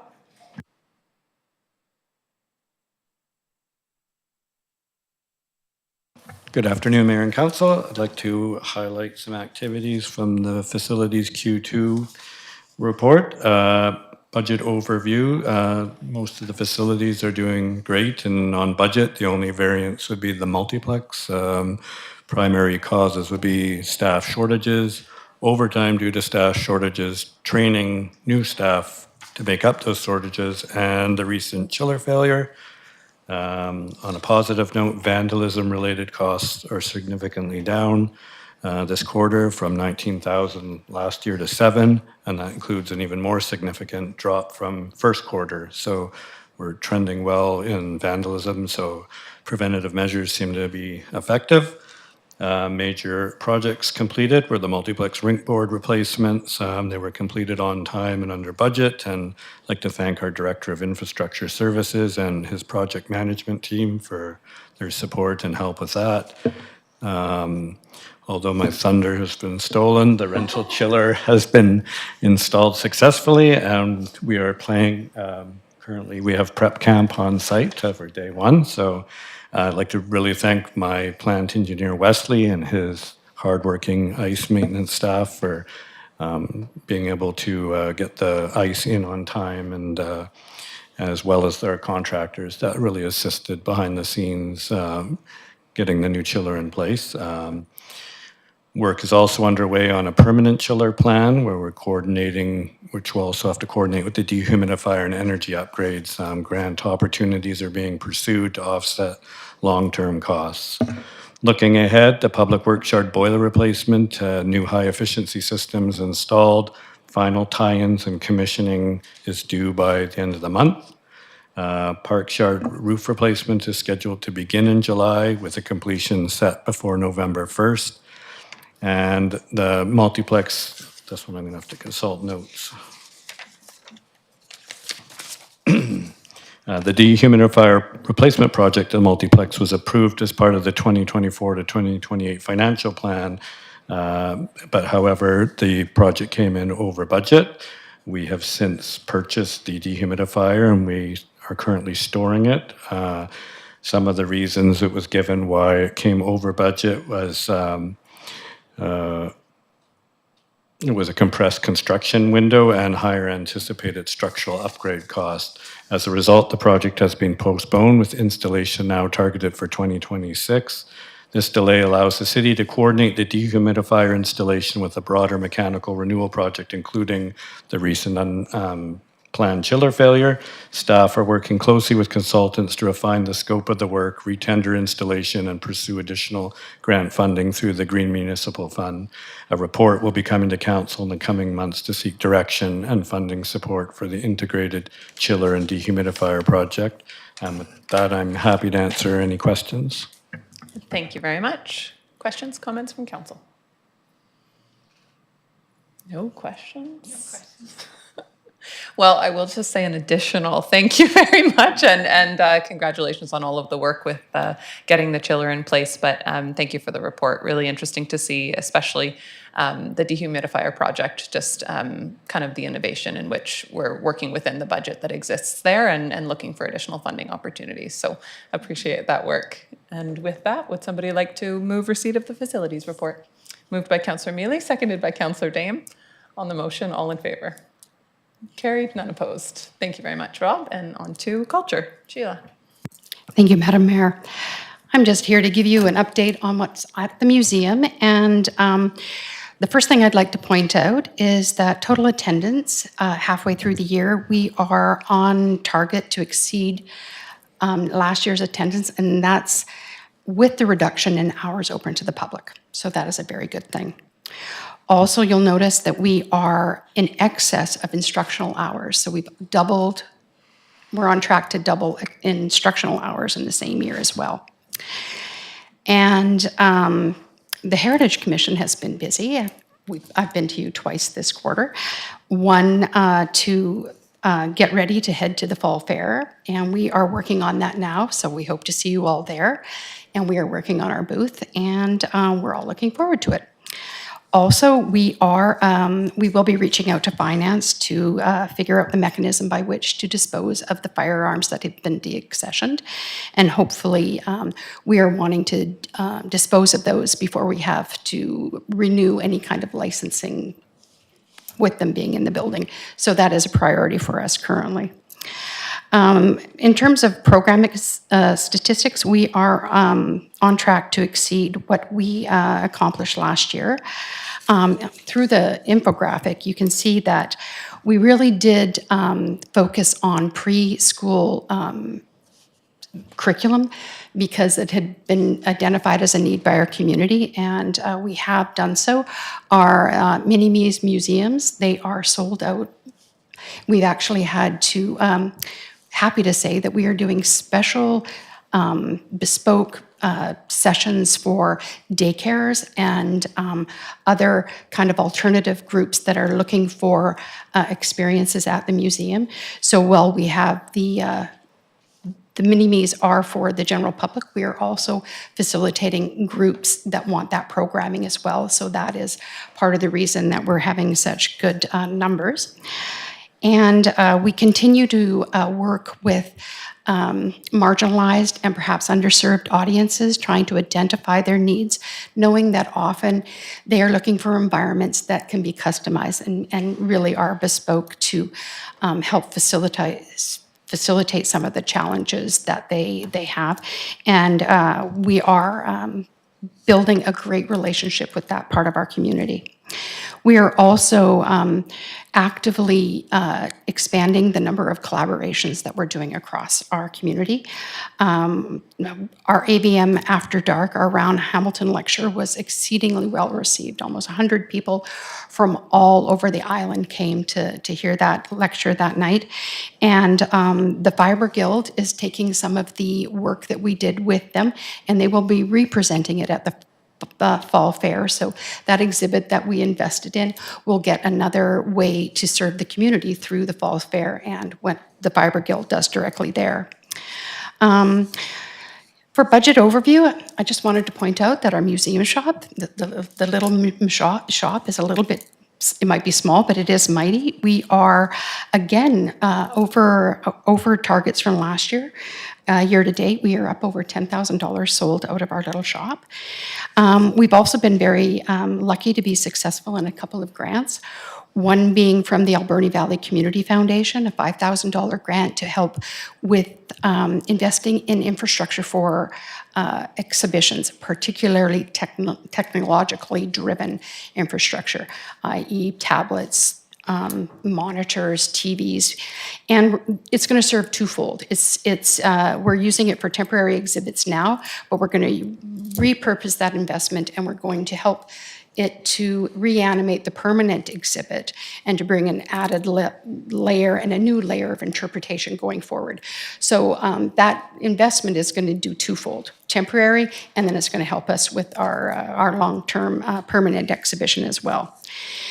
We also were I was actually kind of surprised that we actually landed this one. I kind of threw it in. It's just a little grant, but it was a foundation over in Vancouver, and threw it in because we were hoping that maybe we would like to pilot some education kits that are focused on BC history and especially the history of the Alberni Valley, and we can make them available to schools all through SD70s. So for those teachers who struggle to allocate the time and perhaps they don't have the resources to be able to come to the museum, we're going to be able to take some of what we do and actually make it available for them in the classroom. And so over the next year, we will be developing those 2 kits, and they are being underwritten by the Hamber Foundation out of Vancouver. We were also lucky. The museum applies for its Young Canada Works staff each summer through the Canadian Museums Association, which is another layer of administration, and it has its own quirks to it. I'm happy to say we got both that we asked for, and we are incredibly lucky that we have 2 wonderful young women that are with us. They're in their 2nd year, and they've been doing a really fantastic job. And it's a good thing too, because early in the summer, our part-time facilitator that we call upon to do a lot of our children's programming, she accepted a role elsewhere, and she's also in school, so she's left the position. We will be working this fall to rehire that because that person facilitates a lot of the programs, especially on the weekends. So we are working on recruiting that, but luckily all of our summer camps are being facilitated by these 2 really lovely young women who have bright futures for sure. So in terms of what's coming up, right now we are neck deep in summer camps. One of the things that we too would like to affect is how we actually affect and serve our underserved youth in our community. So next summer, we are going to be piloting Indigenous youth targeted programming. And it's going to be artist-centered, and I look forward to in the near future to bring you an update on that, but I just want you to know that we are thinking out longer, and we're also thinking about where are we currently being underserved. And youth is it. We've made some inroads, and we're serving the preschool. Now we're going to pivot, and we're going to try to see how we can affect how we serve youth in our community. And then the last thing I would like to bring to your attention is we are about to switch up our exhibitions. We have an exhibition starting, the official opening is on July 31st by artist Cecil Dawson, Worlds Colliding. I do have to bring to your attention, there is an error in the write-up here. Cecil Dawson has lived in Port Alberni for decades and is known and respected by the Nuu-chah-nulth, but he is Kwakwak, not Nuu-chah-nulth. We are really looking forward to the opening. I hope some of you can come. It's going to be 10:30 on July 31st. We will have dance troupes. We will have hoping Bob Joseph, I don't know if you know who this gentleman is, but he's an academic and a personality who is known for the work in the Act. He is hopefully going to be able to be our Master of Ceremonies. So this is an important exhibit for not only Cecil, but for our continuing desire to build relationships with our Indigenous nations here in the area. So I hope to see you all there. And that's it, if you have any questions. Thank you very much for the report. Questions? Councillor Haggard. Thank you, Madam Mayor. Not a question, but a comment. One reason I really enjoy these quarterly reports is because council and the public can see all the great things that our different departments are doing.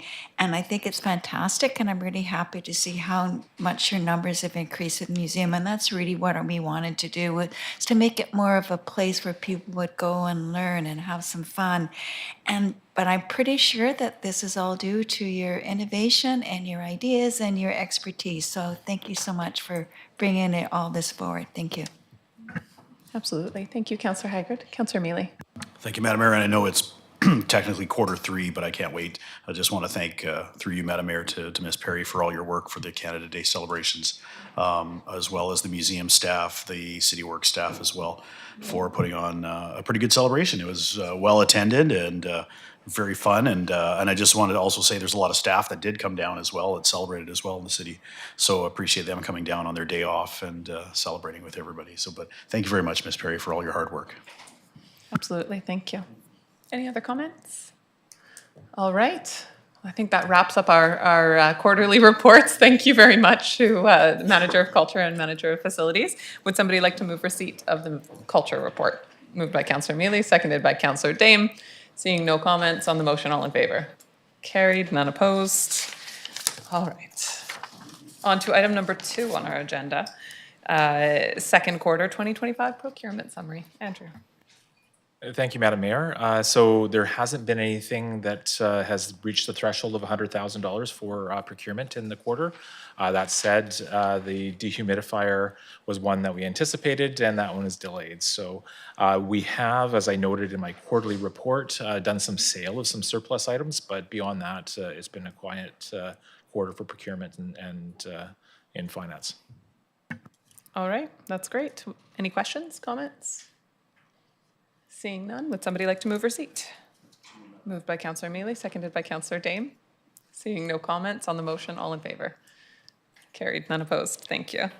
On to bylaws, item number 1, final reading of the utility bylaw amendments. And I will go to Councillor Patola. Would you like to read this? Thank you, Madam Mayor. I move that the Waterworks bylaw number 5131-2025 be now finally adopted, signed by the mayor and corporate officer, and numbered 5131. Thank you. Moved by Councillor Patola, seconded by Councillor Solda. Any comments? Seeing none. On the motion, all in favor? Carried. None opposed. Thank you. And if you want to continue. Madam Mayor, I move that sewer connection and regulation bylaw number 5132-2025 be now finally adopted, signed by the mayor and corporate officer, and numbered 5132. Moved by Councillor Patola, seconded by Councillor Solda. Seeing no comments on the motion, all in favor? Carried. None opposed. And Madam Mayor, I move that solid waste collection and disposal bylaw number 5120-1-2025 be now finally adopted, signed by the mayor and corporate officer, and numbered 5120-1. moved by Councillor Patola, seconded by Councillor Solda. Seeing no comments on the motion, all in favor? None opposed. Carried. Thank you. And item number 2, Reserve Fund Establishment Bylaw number 5086-2, 2025. Councillor Solda, do you want to read this one? Madam Mayor, I move that the Reserve Fund Establishment Bylaw number 5086-2, 2025 be now finally adopted, signed by the mayor and the corporate officer, and numbered 5086-2. Thank you. Moved by Councillor Solda, seconded by Councillor Haggard. Seeing no comments on the motion, all in favor? Carried, none opposed. And on to item number 3, Fees and Charges Amendment. We've got a report for this one from our Director of Corporate Services. Thank you, Madam Mayor. Today's report proposes amendments to the Fees and Charges Bylaw concerning third-party agreements and rental rates for parks, recreation, and culture facilities. Through ongoing administration and public inquiries, staff have identified specific areas within the existing Fees and Charges Bylaw that require consideration for amendments. The proposed amendments will permit the city to enter into contracts with third parties where deemed appropriate, while ensuring compliance with legislative authority. Secondly, by exploring provisions for commercial rental rates, the city will enhance clarity and fairness for businesses utilizing public recreational spaces. This can establish a more structured fee framework that serves both the city's interests and the needs of commercial users.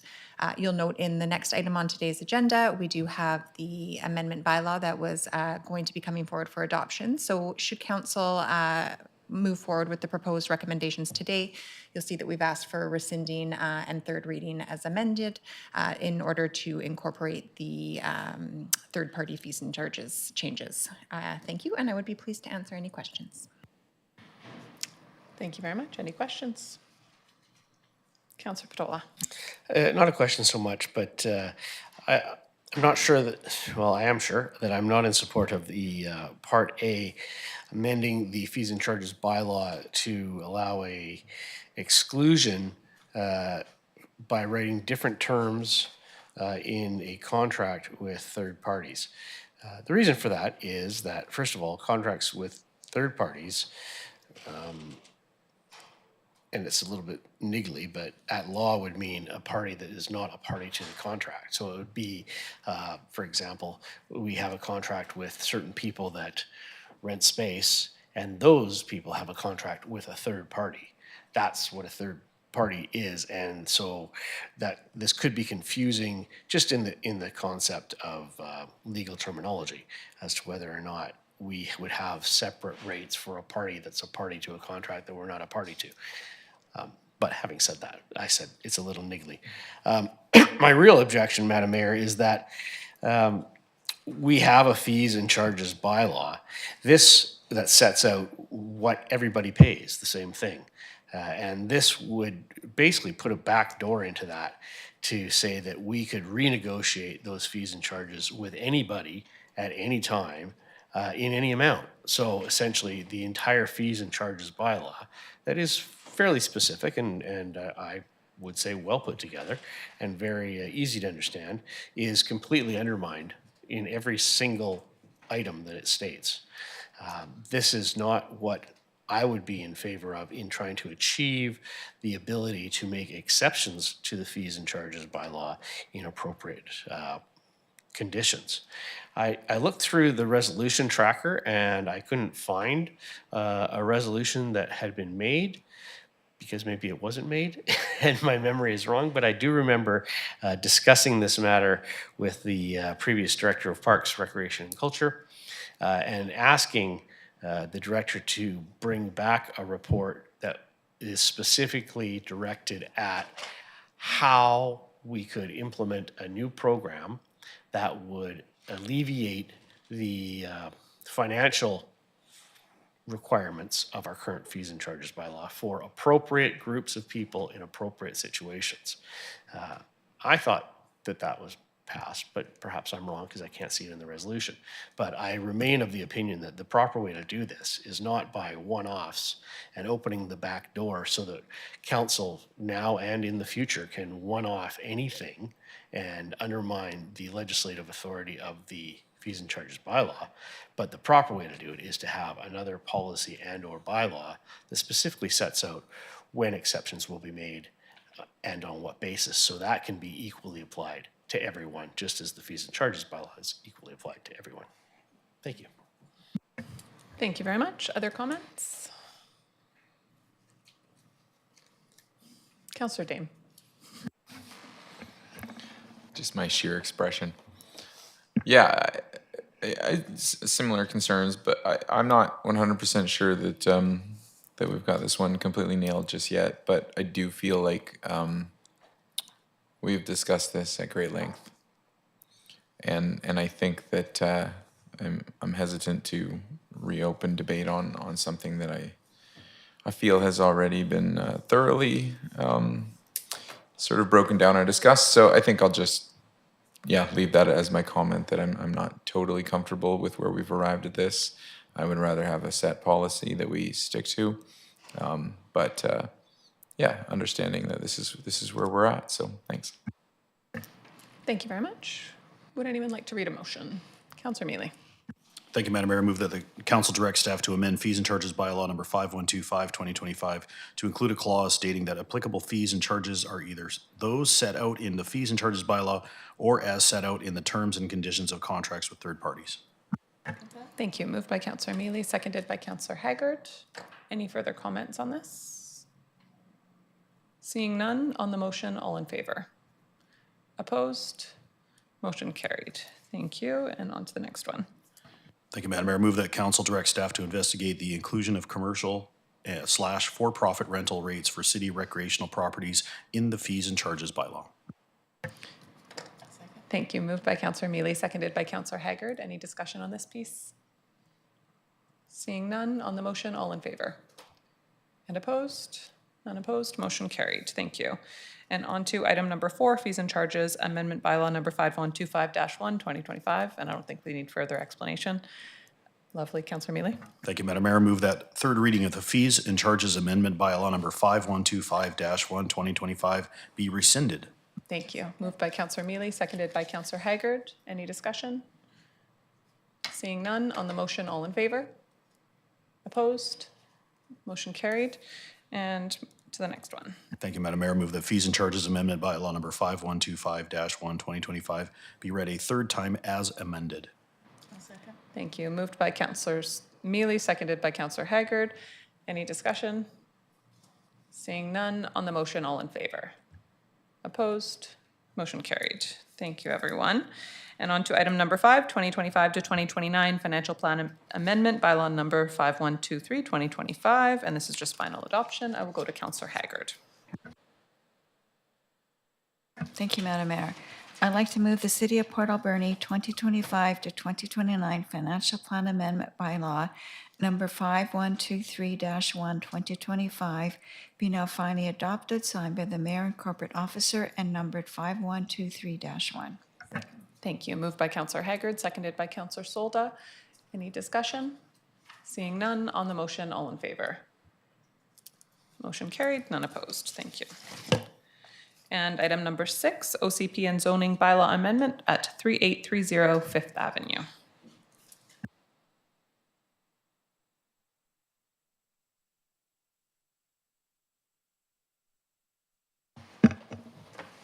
Thank you, Madam Mayor and Council. For consideration today is final adoption of OCP Amendment Bylaw 5094 and Zoning Bylaw Amendment 5113. And this would enable a multi-residential infill development at 3830 Fifth Avenue. And this development is being proposed by the Uchekasset Tribe Government through their Uchekasset Capital Assets Corporation.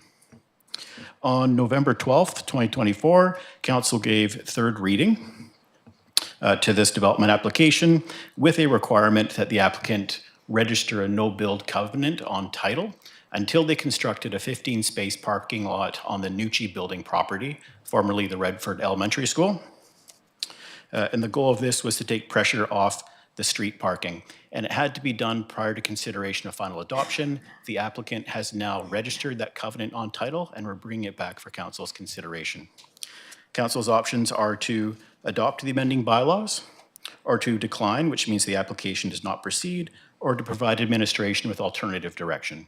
And I'll be happy to answer any questions you may have. Thank you. Thank you very much. Are there any questions? Okay, seeing none. Councillor Dane, would you like to read this? Thank you, Madam Mayor. I move that official community plan amendment 3830 Fifth Avenue, bylaw number 5094 be now finally adopted, signed by the Mayor and Corporate Officer, and numbered 5094. Thank you. Moved by Councillor Dame, seconded by Councillor Solda. Seeing no discussion on the motion, all in favor? Any opposed? None opposed. Motion carried. And on to item B. I move that zoning bylaw amendment 3830 Fifth Avenue, bylaw number 5113 be now finally adopted, signed by the Mayor and Corporate Officer, and numbered 5113. Thank you. Moved by Councillor Dame, seconded by Councillor Solda. Seeing no discussion on the motion, all in favor? Any opposed? None opposed. Motion carried. And go ahead. And I move that the minutes of the public hearing on September 9th, 2024 regarding official community plan amendment bylaw number 5094 and zoning amendment bylaw number 5113 be adopted as presented. Thank you. Moved by Councillor Dame, seconded by Councillor Solda. Seeing no comments on the motion, all in favor? Carried, none opposed. Thank you. And on to correspondence for action. We have one item, and that is from Port Alberni International Twinning Society, and that's a letter dated May 28, 2025, with regards to the upcoming 40th anniversary of the twinning between Port Alberni and Abashiri, Japan. I should have realized it was 40 years upcoming because I do remember the 35-year celebration that we did, but just wanted to thank the Twinning Society for writing this letter. Would any members of council like to speak to it? Councillor Haggard. Because it is 40 years, and that's quite a long time, I was wondering if staff and council could put some thought into any special activity that we could do to recognize the occasion. Absolutely, and I know it was noted in the letter that they would like to have an abashiri or Japanese garden, and Sarah, maybe you could just speak to the efforts that have been previously made and kind of any comments of thoughts we have in mind. Thank you, Madam Mayor. Yes, when they presented, I believe it was back in 2021, they had noted that, of course, Abashiri has a Port Alberni garden. And so while we didn't have a dedicated space away from here, what we did is we had an Abashiri Japanese-themed garden in our garden here at City Hall. So we had done that, but yes, they are asking with the 40th anniversary coming up that we work collaboratively with the Twinning Society on something celebratory that we can do together. They've noted a number of requests that might be nice to include. Of course, there's some work to be done in figuring out what that looks like, but it will be on February 9th, 2026, so we do have some time to start preparing. Wonderful. Well, definitely, appreciate anything that we can do. I think they do a fantastic job of keeping up our partnership and friendship, as they call it. Their they have an eco center in Abashiri and Port Alberni Garden, and a lot of just really wonderful celebratory pieces. So whatever we can do, I think, is appreciated. And there's a pretty active local twinning group in the community still. So I'm sure we will work with them and see what we can come up with. We will move on to proclamations, or actually, let's move receipt of that letter. Yeah, motion to receive from Councillor Mealy, seconded by Councillor Dame. Seeing no comments on the motion, all in favor? Carried, none opposed. And proclamations, we have just one, and that is an email dated June 20th, 2025, requesting that the month of September 2025 be proclaimed as Childhood Cancer Awareness Month in the city of Port Alberni. Would somebody like to make the motion?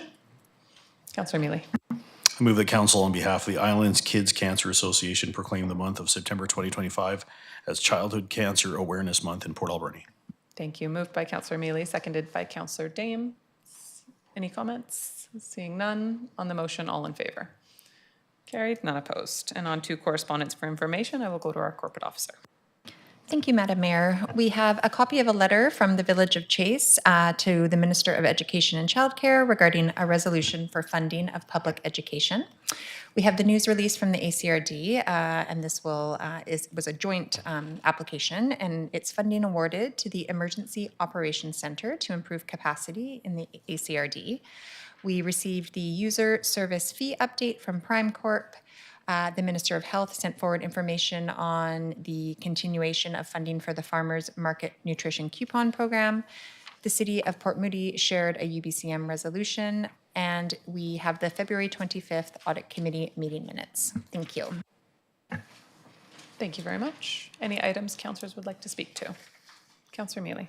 Thank you, Madam Mayor. Just on the item B on the Alberni Clayoquot Regional District funding awarded for the Emergency Operations Center, it was a total of $117,790 for the provincial government to enhance the capacity of our own Emergency Operations Center. So any funding is good when it comes to emergency operations, but over $100,000 from the provincial government is very nice. Thank you so much. Yeah, absolutely. And I think it is, thanks for pointing that out. It's great to note that the ACRD emergency program actually does a really fantastic job of continually bringing grant funding into the community to benefit all of us. Yeah, thank you. Any other items? Okay, would somebody like to move receipt of the correspondence? Moved by Councillor Mealy, seconded by Councillor Dame. Seeing no comments on the motion, all in favor? Carried, none opposed. And no report from in camera. On to council reports. Are there any items councillors would like to highlight? Seeing none. We will move on to new business. Item number 1, Transportation Master Plan, Public Engagement Results.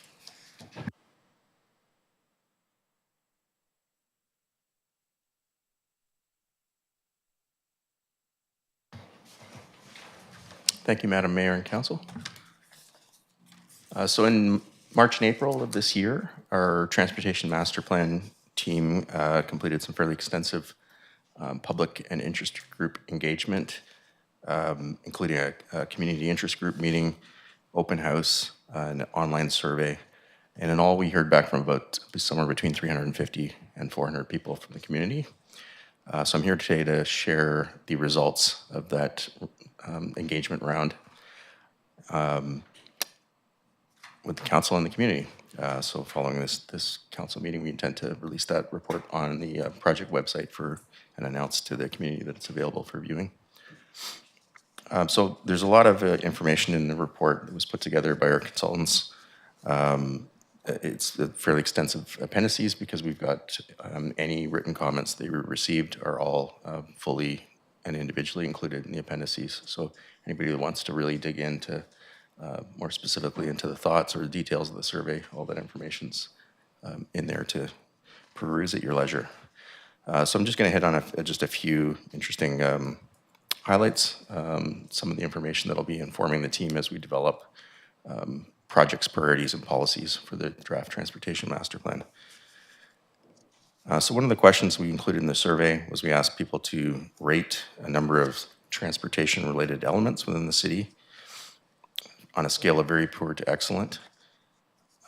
The items that survey respondents ranked as the worst quality, which may or may not be surprising to people, pavement conditions hit as the most poorest rated elements within our transportation system, with about 51% of the survey respondents ranking that as poor or very poor. And the second most least liked, I guess, element of our community network is the pavement markings. However, I should note that because the survey was done in March, April, before we began our 2025 fairly extensive line painting program, these results might not be reflective of what the same people might say today, but I think it's probably not a surprising result that because the condition prior to those refresh line painting work was done, that a number of areas of the city, the line markings were getting in poor condition.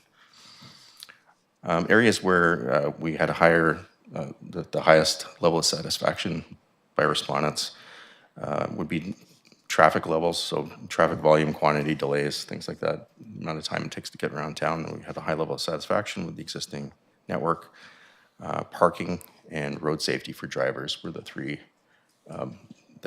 items that people most ranked as satisfied or mostly satisfied.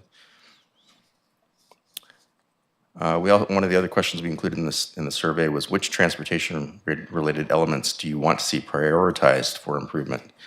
And give your top 3 choices. So respondents were able to pick 3 out of a long list. Again, pavement conditions topped the list. 55% of respondents included that in their list of top 3 priorities for the community. And the second highest was road safety for pedestrians and cyclists, with about 39% of the respondents putting that as one of their 3 top priorities. However, I should note for that one that in written comments, we did hear from a smaller but still significant number of people that were generally opposed to making spending budget on those pedestrian and particularly cycling safety improvements. Another question we had in the survey was if road safety were to be improved in Port Alberni, which types of measures would you support? And we asked people to rank those from strongly opposed to strongly support, a list of different types of measures that we might make.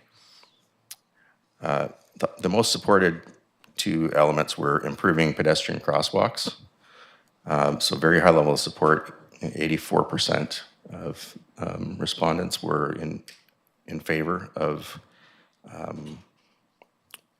improvements being made to crosswalks, and only 6% were opposed to that as a priority. Improving sightlines was a very close second, with 82% of respondents indicating they either somewhat supported or strongly supported making improvements to sightlines at intersections, et cetera. The least supported traffic safety measures from that question, traffic calming measures and protected bike lanes had the two highest levels of people saying they're either opposed or somewhat opposed. However, both of those items were highly polarizing, and that the number of people who supported or strongly supported those was almost equal to those that opposed. So really a strong camp for both for and against those type of measures. And then I'll just quickly add a few other general themes we saw in written comments and elsewhere, and with people we talked to at the open houses. Quite a few people indicated a need for affordable and regular intercity bus service, such as to Qualicum, Parksville, and connections like that. We had that was a recurring feedback comment that we received. And with regards to local transit, there were quite a number of people in the community that spoke to either the timing or duration of service for local transit, or just the travel time it took to get from their point of origin to their destination, especially where a transfer is required, made the local transit service not very helpful to certain people, that depending on where they live and where they're traveling to. So calling for a need for longer hours of service, more frequent and more direct connections between the south end of the city and the north end of the city. We also heard from quite a few people from various parts of the city that reported complaints about high numbers of people violating city speed limits, and people that felt that there wasn't enough traffic enforcement to discourage that behavior. And lastly, I'll just mention we did receive a lot of positive feedback on the crosswalk improvements that have been made over the last couple of years with the rapid rectangular flashing beacons. So there was both through the survey and at Engineering and Public Works in general, we've heard a lot of positive comments from the community about those. And that concludes my summary. Thank you very much. Really appreciate that summary, as well as the very long report included. So nice to see. I know a couple of councillors already commented on reading through some of the comments and just really getting a sense of what people think and where their opinions lie. So it's certainly really interesting to see, and happy to be at least at this point in the process of starting to get that feedback. Are there questions or comments from council? Councillor Haggard. Thank you, Madam Mayor. I think I've been talking about better lighting in this community since I've been on council for the last 7 years. We are a very dark community. It's great now because it's daylight till 10 o'clock at night, but during the winter, it starts getting dark out at 4 o'clock, and when it's dark and it's rainy, it is hard to see. And I know we have made some progress with better lighting, but I think that needs to be a priority to get better lighting in our community. And we also, last council, we talked about some kind of creations of a fast bus to get from one end town to the other quicker and easier. Just stopping at our major centers, I think, would be a big improvement in our busing system.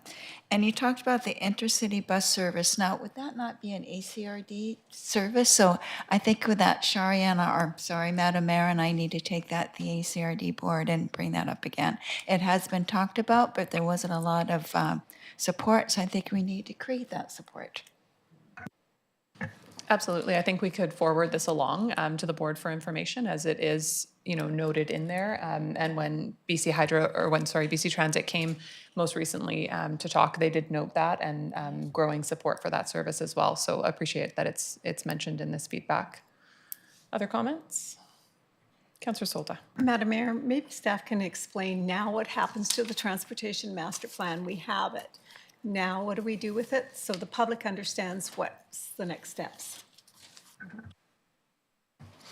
Through the chair, so this report comes out of the phase 1 of the project, which is assessing the existing condition and community needs.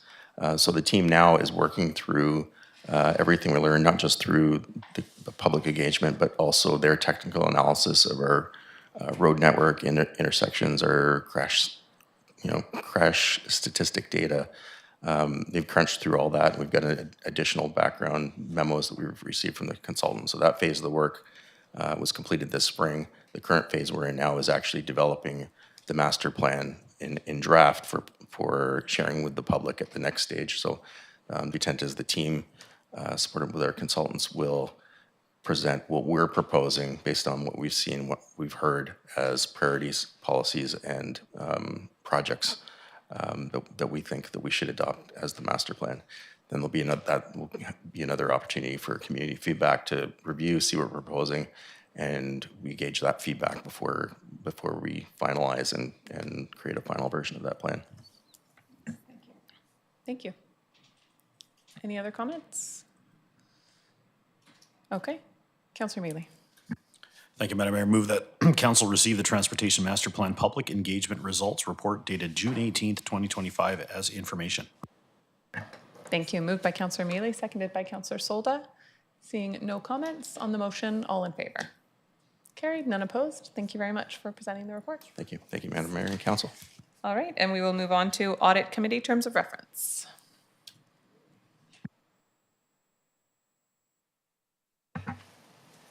Thank you, and through the chair, there was some discussion at the audit committee about the terms of reference and updating the terms of reference or looking at the setup of the audit committee. So I know that we have the audit committee members here.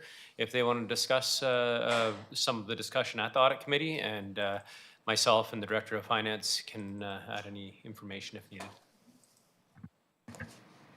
Absolutely. Who would like to speak?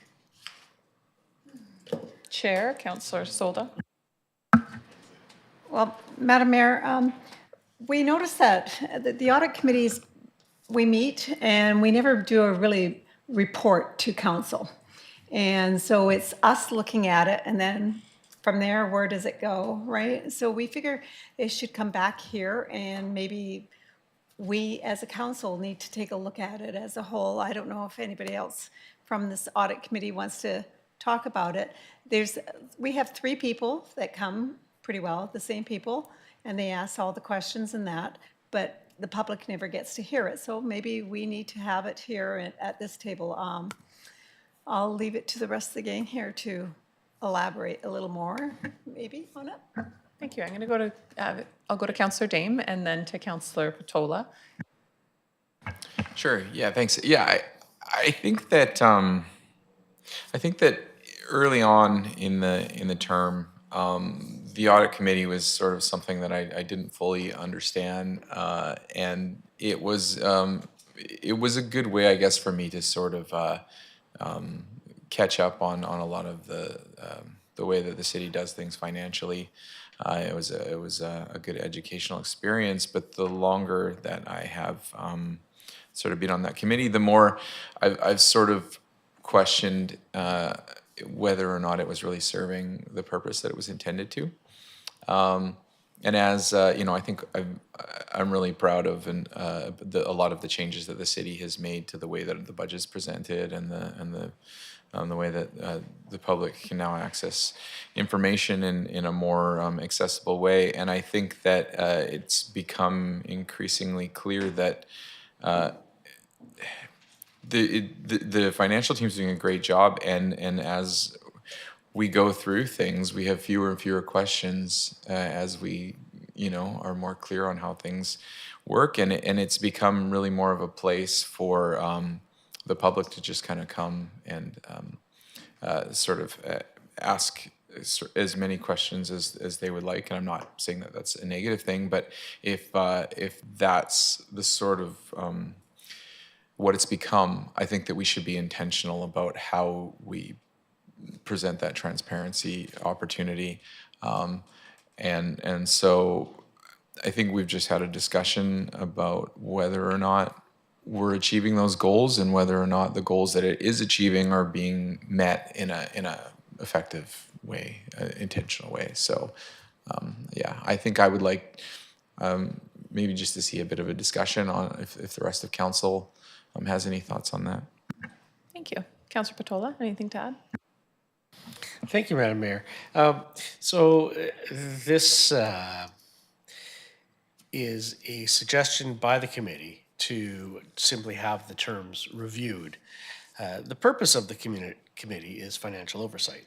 To assist council in council's financial oversight. It's council that has the obligation of the financial oversight. I'm, as a member of the committee, have reached the conclusion that I'm not sure the committee is actually assisting council in that goal of oversight, because whilst the committee is doing their job quite thoroughly, there's no real reports come back. There's no need for reports to come back because there's nothing that is glaringly obvious that needs to be brought to council's attention.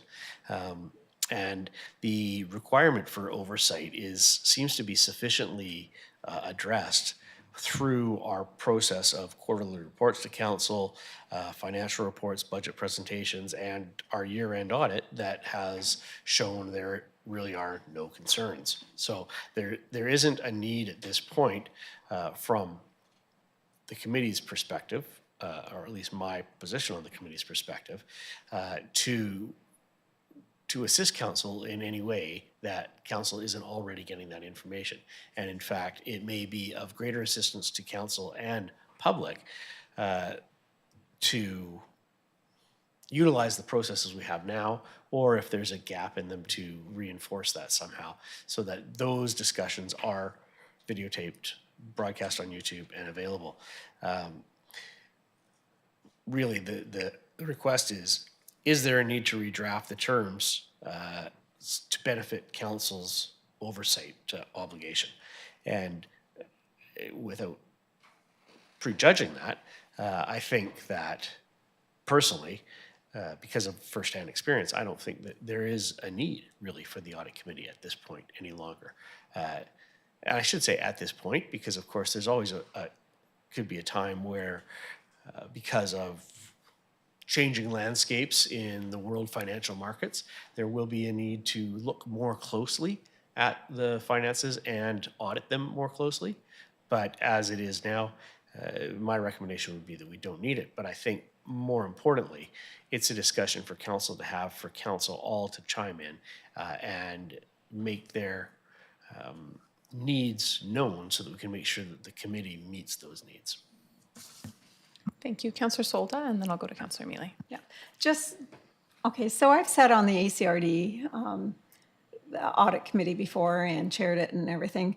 And it's a similar process. I mean, going through a check registry, maybe at the beginning, when we went through the beginning, as a new councillor sits in, like Councillor Dame, for instance, when you sat on and going through and asking, who's this check written to? Well, there's a lot of checks and balances to start with anyways, through the audit, when it goes to the auditor and stuff. And large checks, we write large checks because we do have a lot of contracts and different processes.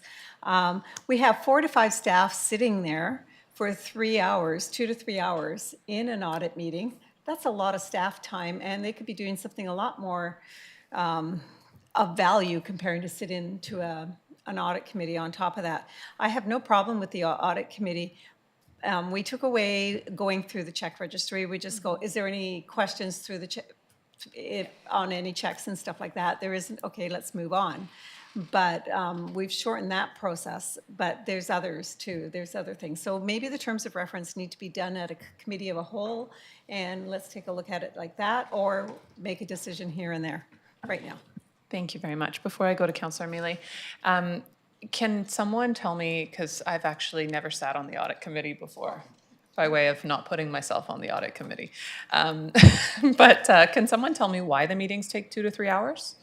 If we feel like generally, like, is it mostly member of the public questions, or is it the process in which we report information? Yeah, through the chair, and thanks for the question. It is mainly questions from 3 residents in particular that attend the audit committee.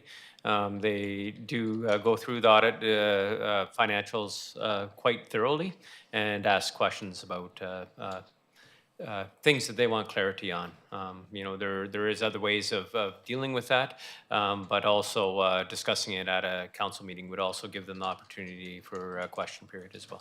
Thank you. So I just want to start by saying, and then I'm going to, I promise, go to Councillor Mealy. But I actually think that the audit committee is extremely important. Is it serving council in the way it was intended? Maybe not. So I think that the suggestion of a review of the terms of reference makes a lot of sense. I think that you don't need an audit committee until you realize you should have had an audit committee. You know, and we never know when how smooth everything runs will change at some point, and you don't want to be implementing a new process when that happens. I think we should be grateful that there's no concerns and that it runs smoothly. I also think that there's value in having those public questions, although I think that, you know, if it's a time and staffing resource constraint concern, then, you know, let's look at the terms of reference to possibly, you know, like put limitations to some extent on those as well, or amend the process for how, you know, we take questions ahead of time so that we can make sure that that our staff are prepared and know what's coming, things like that. I think there's lots of different ways we could creatively look to still give that opportunity for members of the public to ask those questions, because sometimes they will see things that we don't see. And again, that process is designed for when something does go wrong. And I think we can all, like, you know, have confidence in our operations at the city right now, but you know, you never know when that will change. And I think it is important to have it for that reason. And then lastly, I will just say that when I started on council, the full audit committee report, including the check register and everything, used to come on regular council meeting agendas as well. And we changed that many years ago. And I think we should think about what information and how much information is coming back to council, because first and foremost, if this is an oversight committee, you know, to help council feel confidence in the oversight, then we should know what information you're reviewing, and we shouldn't place that burden on you without, you know, you should be there to look in additional detail, to take additional time to ask all of the questions. We should be able to see the report that you know, that comes with the information if we want to look further, but that with your kind of sign off that that you feel confident you've gone through everything. So I think we can shift how the information is reported back to council, and that could be a part of a terms of reference review. Councillor Mealy. Thank you, Madam Mayor. I do agree with a couple points that you've made. You know, you don't know you need something until you need something, but that's not an indictment on staff in any way. And in fact, I agree that it's a positive that we don't have a lot of tough questions that have to be answered, and they're easily answered when they do come forward by Mr. Gifford and the rest of staff, and I appreciate that. I guess the question would be is, first of all, I'd like to thank the members of public that come to the audit committee meeting. They obviously have an interest in asking these questions and keeping an eye, and that's their right as a taxpayer to do that. I see here on the minutes that there was the first person had 8 questions, the next person had more than 8 questions, which is not allowed in a council meeting. So if they can't ask them at the audit committee meeting, we're definitely not telling them they can come to a council meeting and ask those questions, right? So it limits more public engagement. So I agree. But I would love to look at a review. I'm totally in favor of a review. And again, I don't go to the audit committee meetings, so I apologize if I'm a little off for what these councillors do, and I appreciate all that you do and staff. But I would like to see us keep the audit committee, and I would like to see us at least conduct a review. I would be in agreement of conducting a review and maybe streamlining it a little bit. Yeah, absolutely. And like I said, I think there could be possibly a restructure of how the questions are asked. So maybe it is all the questions submitted ahead of time, and the first point on the agenda is, you know, one of the members of staff reading through and answering those questions verbally, so that again, it's not necessarily taking up, you know, writing a report to answer them, but they are getting answered. I think having dedicated time for this, whether it be, you know, for members of the public, and again, not intended for members of the public, but a part of council oversight is responding to members of the public. So if we can satisfy our members of council who are on the committee, satisfy members of the public who attend the meetings, then that, I think, is another layer in council feeling satisfied with the work that the committee is doing. So Councillor Haggard and then Councillor Solda. Thank you, Madam Mayor. I have never had the pleasure of attending an audit committee either, so I apologize. But as you were talking about the questions, I'm wondering if you could set it up the same way that we do at budget time with questions. Have a website or have a specific email that these questions go to so they can be completed at finance leisure time, whenever that possibly is. I have no idea, but and then you keep track of it on a website so people can go back and see, so that it's not people coming all the time and asking those same kinds of questions. You can just look back. And actually at budget time, I find those questions really quite interesting for myself as well. So they're good questions. It's just a better way of responding to them and keeping track of them, I think. Thank you. And yeah, I haven't looked enough to see like what's the scope of the questions being asked. Are they simple questions about check register items, or are they questions that require a lot more time and effort to be put into to answer? If that's what they are, then I think that we do need to figure out how to properly control and ensure that we're able to manage our staff's time. So yeah, lots to think about here. I can't remember who was next. Councillor Solda, then Councillor Dame. Just to be clear, Madam Mayor, the Director of Finance, well, the staff that's present, answer the questions as they're capable at the time, or they'll say we'll get back to you. I think it's amazing how they answer, and our Director of Finance right on the top of his head, like, you know, like it's right there sometimes, and I'm pretty impressed on that. I do value the questions asked by the members of the public. There's times when they'll ask something and I go, oh, okay. And then it's answered, or we'll get back to you. So I do value that. And I think if we're going to revisit the terms of reference, then we need to talk about how do we handle the questions. Like you said, there was how many questions asked at one? Do we have it mailed in or emailed in, or how do we handle that? And there's nothing that states on the terms of reference. So I think we have to look at a different way, a different model there. So but I do want to state that I do value the questions, and I do totally impressed with the answers too. Thank you. Thank you. And then I think a piece of it is ensuring that the questions asked stay fully within the scope of the audit committee and the agenda of the audit committee, and not a full financial overview of anything finance related in the city, because that's probably where a lot of the extra time would come in. Before I go to Councillor Dame, can someone tell me when the next audit committee meeting is? And could someone possibly add it to my calendar? And I look forward to watching. I will be there in person. I'll participate probably, yes. Councillor Dame. Thank you, Madam Mayor. Yeah, yeah, I do note that a lot of the support for the audit committee is coming from those who have never been on it. So, just kidding. It's totally valid. No, but to that point though, sorry, being cheeky. I do note though, like that. Yes, it is important, and I don't think the intention here was for any of us was to say that oversight isn't important. It's that we're making good, responsible use of staff time, number one. But also that like when we're offering public input opportunities, I think that it really diminishes the value of that when there's no way for the vast majority of the public to access those answers. And so you're going to get repeat questions all the time, and you're going to waste more staff time. This isn't televised. It's not something that can be reviewed after. So you have, as has been said, 4 or 5 staff members who are essentially answering questions for 3 or 4 public members, and there's value in that, but is that getting your best value when there isn't any way to access that afterwards? And so I know that there's some solutions to that being discussed so that information can be accessed afterwards. But I think that it was just the committee has clearly identified that I don't know that we're getting our best bang for our buck with the time of the collective of people that are sitting in that room. So yeah, I think that was the request, was that, hey, here's our concerns, council. are we willing to give this a good look? So. Thank you. I think that makes perfect sense. Councillor Patola.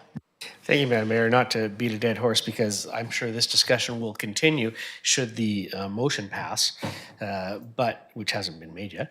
But the comments of council with regards to this committee about the process that it undertakes are certainly helpful, because the committee itself could function under different terms of reference in a possibly more valuable way. And there's no doubt that there's value to the public. But my understanding of the purpose of committees is not that they're of value to the public, but they're of value to council.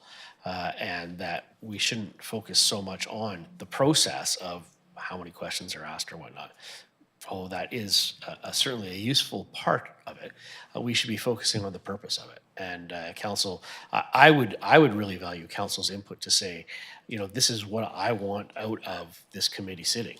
Because if you're not getting anything out of the committee sitting, the committee isn't there to do, in my opinion, to do council's work. It's there to assist council in doing council's work. So, in any event, Madam Mayor, I would like to move that council direct administration to conduct a review of the audit committee terms of reference.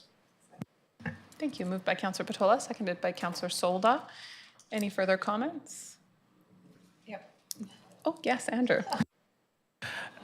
Thank you, Madam Mayor. I really like the discussion that council's had on this topic, but I just wanted to make sure some things were made clear that I felt weren't covered. And one is the structure and the report. I think that would still come out in some format, whether it's to council or to committee of the whole, if there is no audit committee. I think it's very important that we have that governance and that clarity of what's being spent. So one, that would have to be coming forward.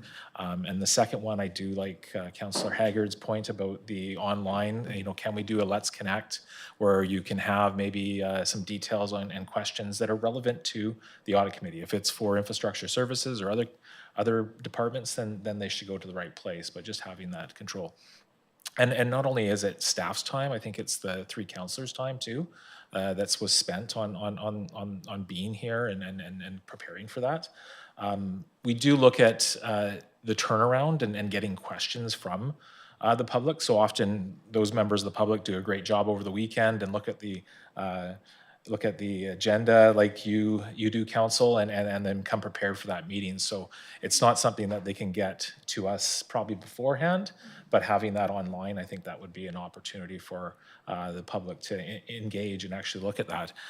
And if we do bring forward a change, and whether it's to the committee of the whole or to council, such as we do with our quarterly reports, an option that we could look at as they do in Nanaimo and Campbell River is it's a committee of the whole for the entire council, so that it allows all council to understand what's going on financially. So that's some good governance. So the format can change, but looking forward to discussion as we bring forward the terms of reference for possible efficiencies in process.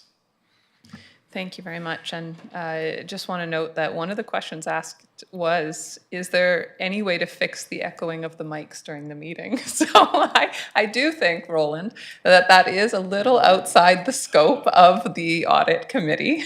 Actually, some of these questions are great questions. And definitely, I would say some of them, I mean, that one just a little funny that it was captured, probably more of like a random comment than a formal question, but I love that it was captured in the minutes. But I do see that some of these questions, just looking at the most recent meeting that there's minutes for, do appear to really cross into general operations rather than audit committee reports. So I think regardless, a review of the terms of reference, a look at if this should be a committee of the whole rather than a small committee of council, and putting additional structure in place would make a lot of sense for sure. So thanks for bringing this, Councillor Dame. Thanks, and if I can make one final comment here, I think that it's important, well, my hope anyway, is that this will also lead to a conversation about possibly considering some better ways of offering the public input opportunities, specifically like on budget and finances. And I think we've done a lot of good work there, and I don't mean to diminish that we have been working on that. But I just don't want there to be this perception that we're, taking away an opportunity. I would rather see a better, a reallocation of time and resources to better methods rather than just purely addition by subtraction.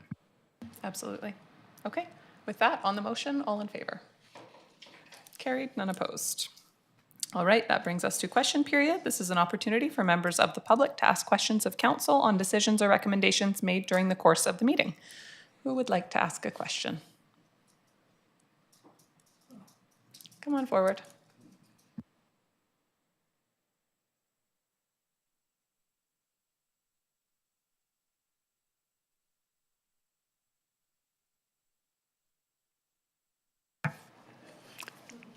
Madam Mayor, Council, my name's Eric Haringa.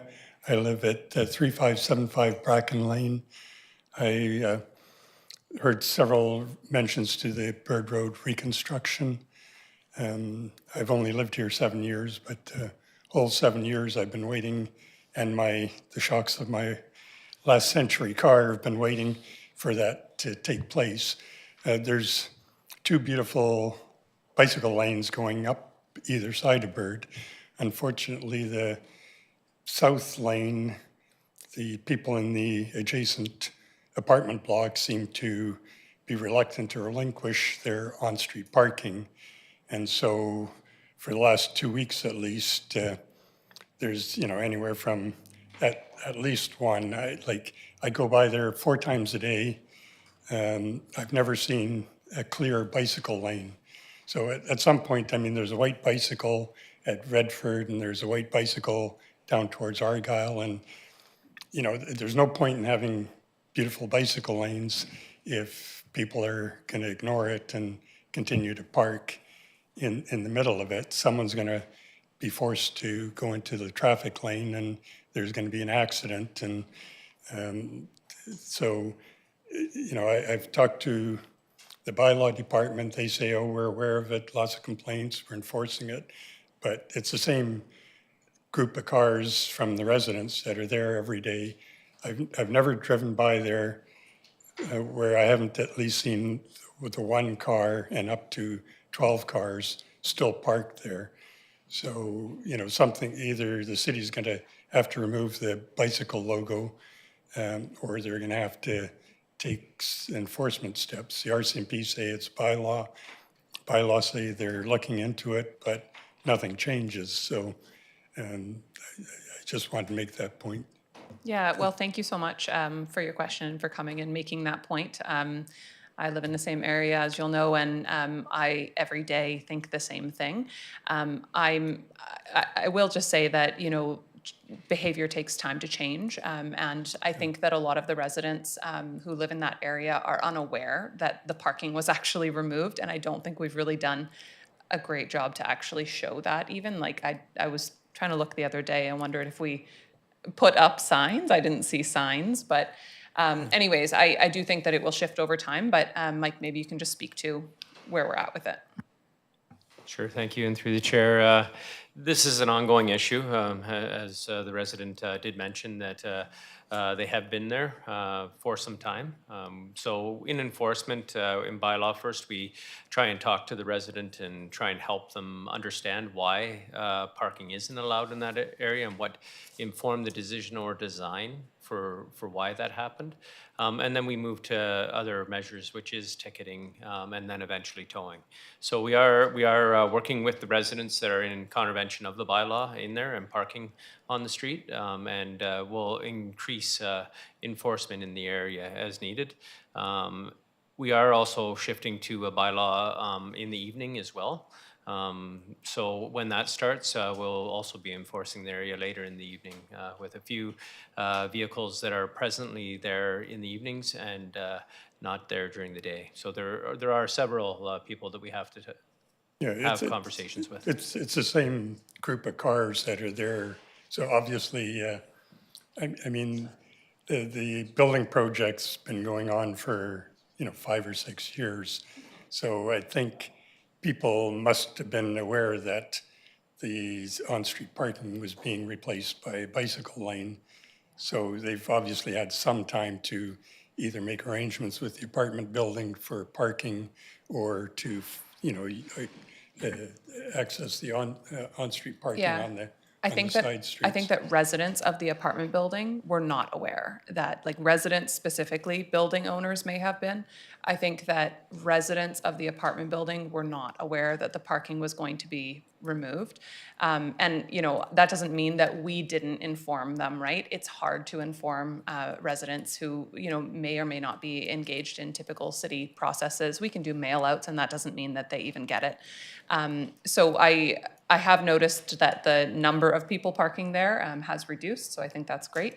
But it sounds like staff is working with residents, and at some point when the ticketing starts, that's when the behavior changes. But although this project has been going on for some time, I know that it was even not early on in the planning process that we knew we were going to be removing the parking there. So I am just trying to give a little bit of understanding of residents who park on the street because that apartment building charges monthly for a parking space.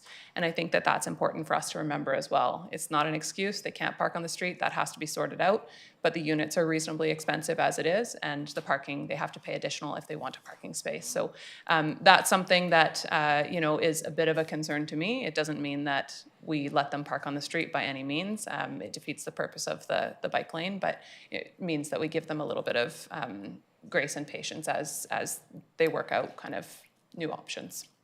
So thank you so much for bringing the concern. Really appreciate it. Councillor Solda. Just a quick question. Wasn't there supposed to be a separation between the street and the bike lanes at one time, or was that, just curious?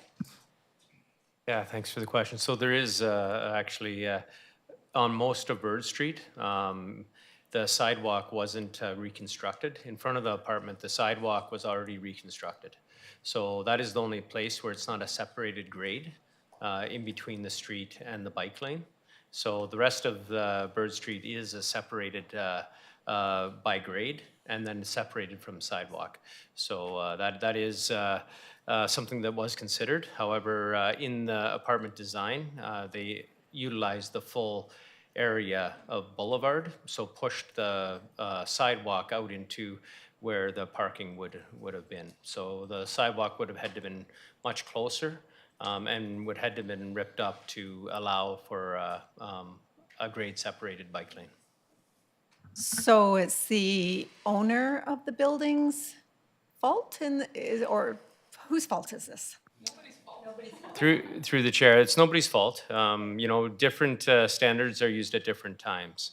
Again, in showing the increased traffic in the area, pedestrian safety was highlighted, and so was bike safety. And that is why ICBC gave us a retroactive grant for the design of Bird Street and the grade separated bike lanes and pedestrian grades separated from the bike lane.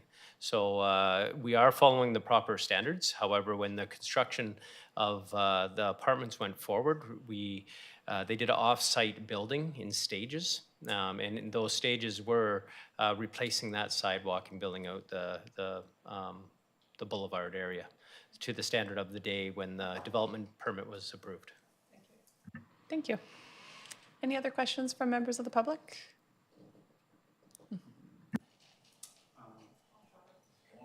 I would like to ask the person specifically, because they're still here afterwards, if it's okay to ask a few questions about presentation earlier. Would that be okay with Pat?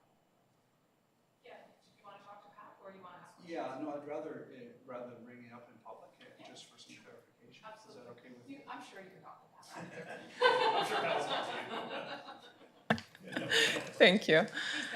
All right, then, would somebody like to move adjournment? Moved by Councillor Mealy, seconded by Councillor Patola. On the motion, all in favor. Motion carried, meeting adjourned.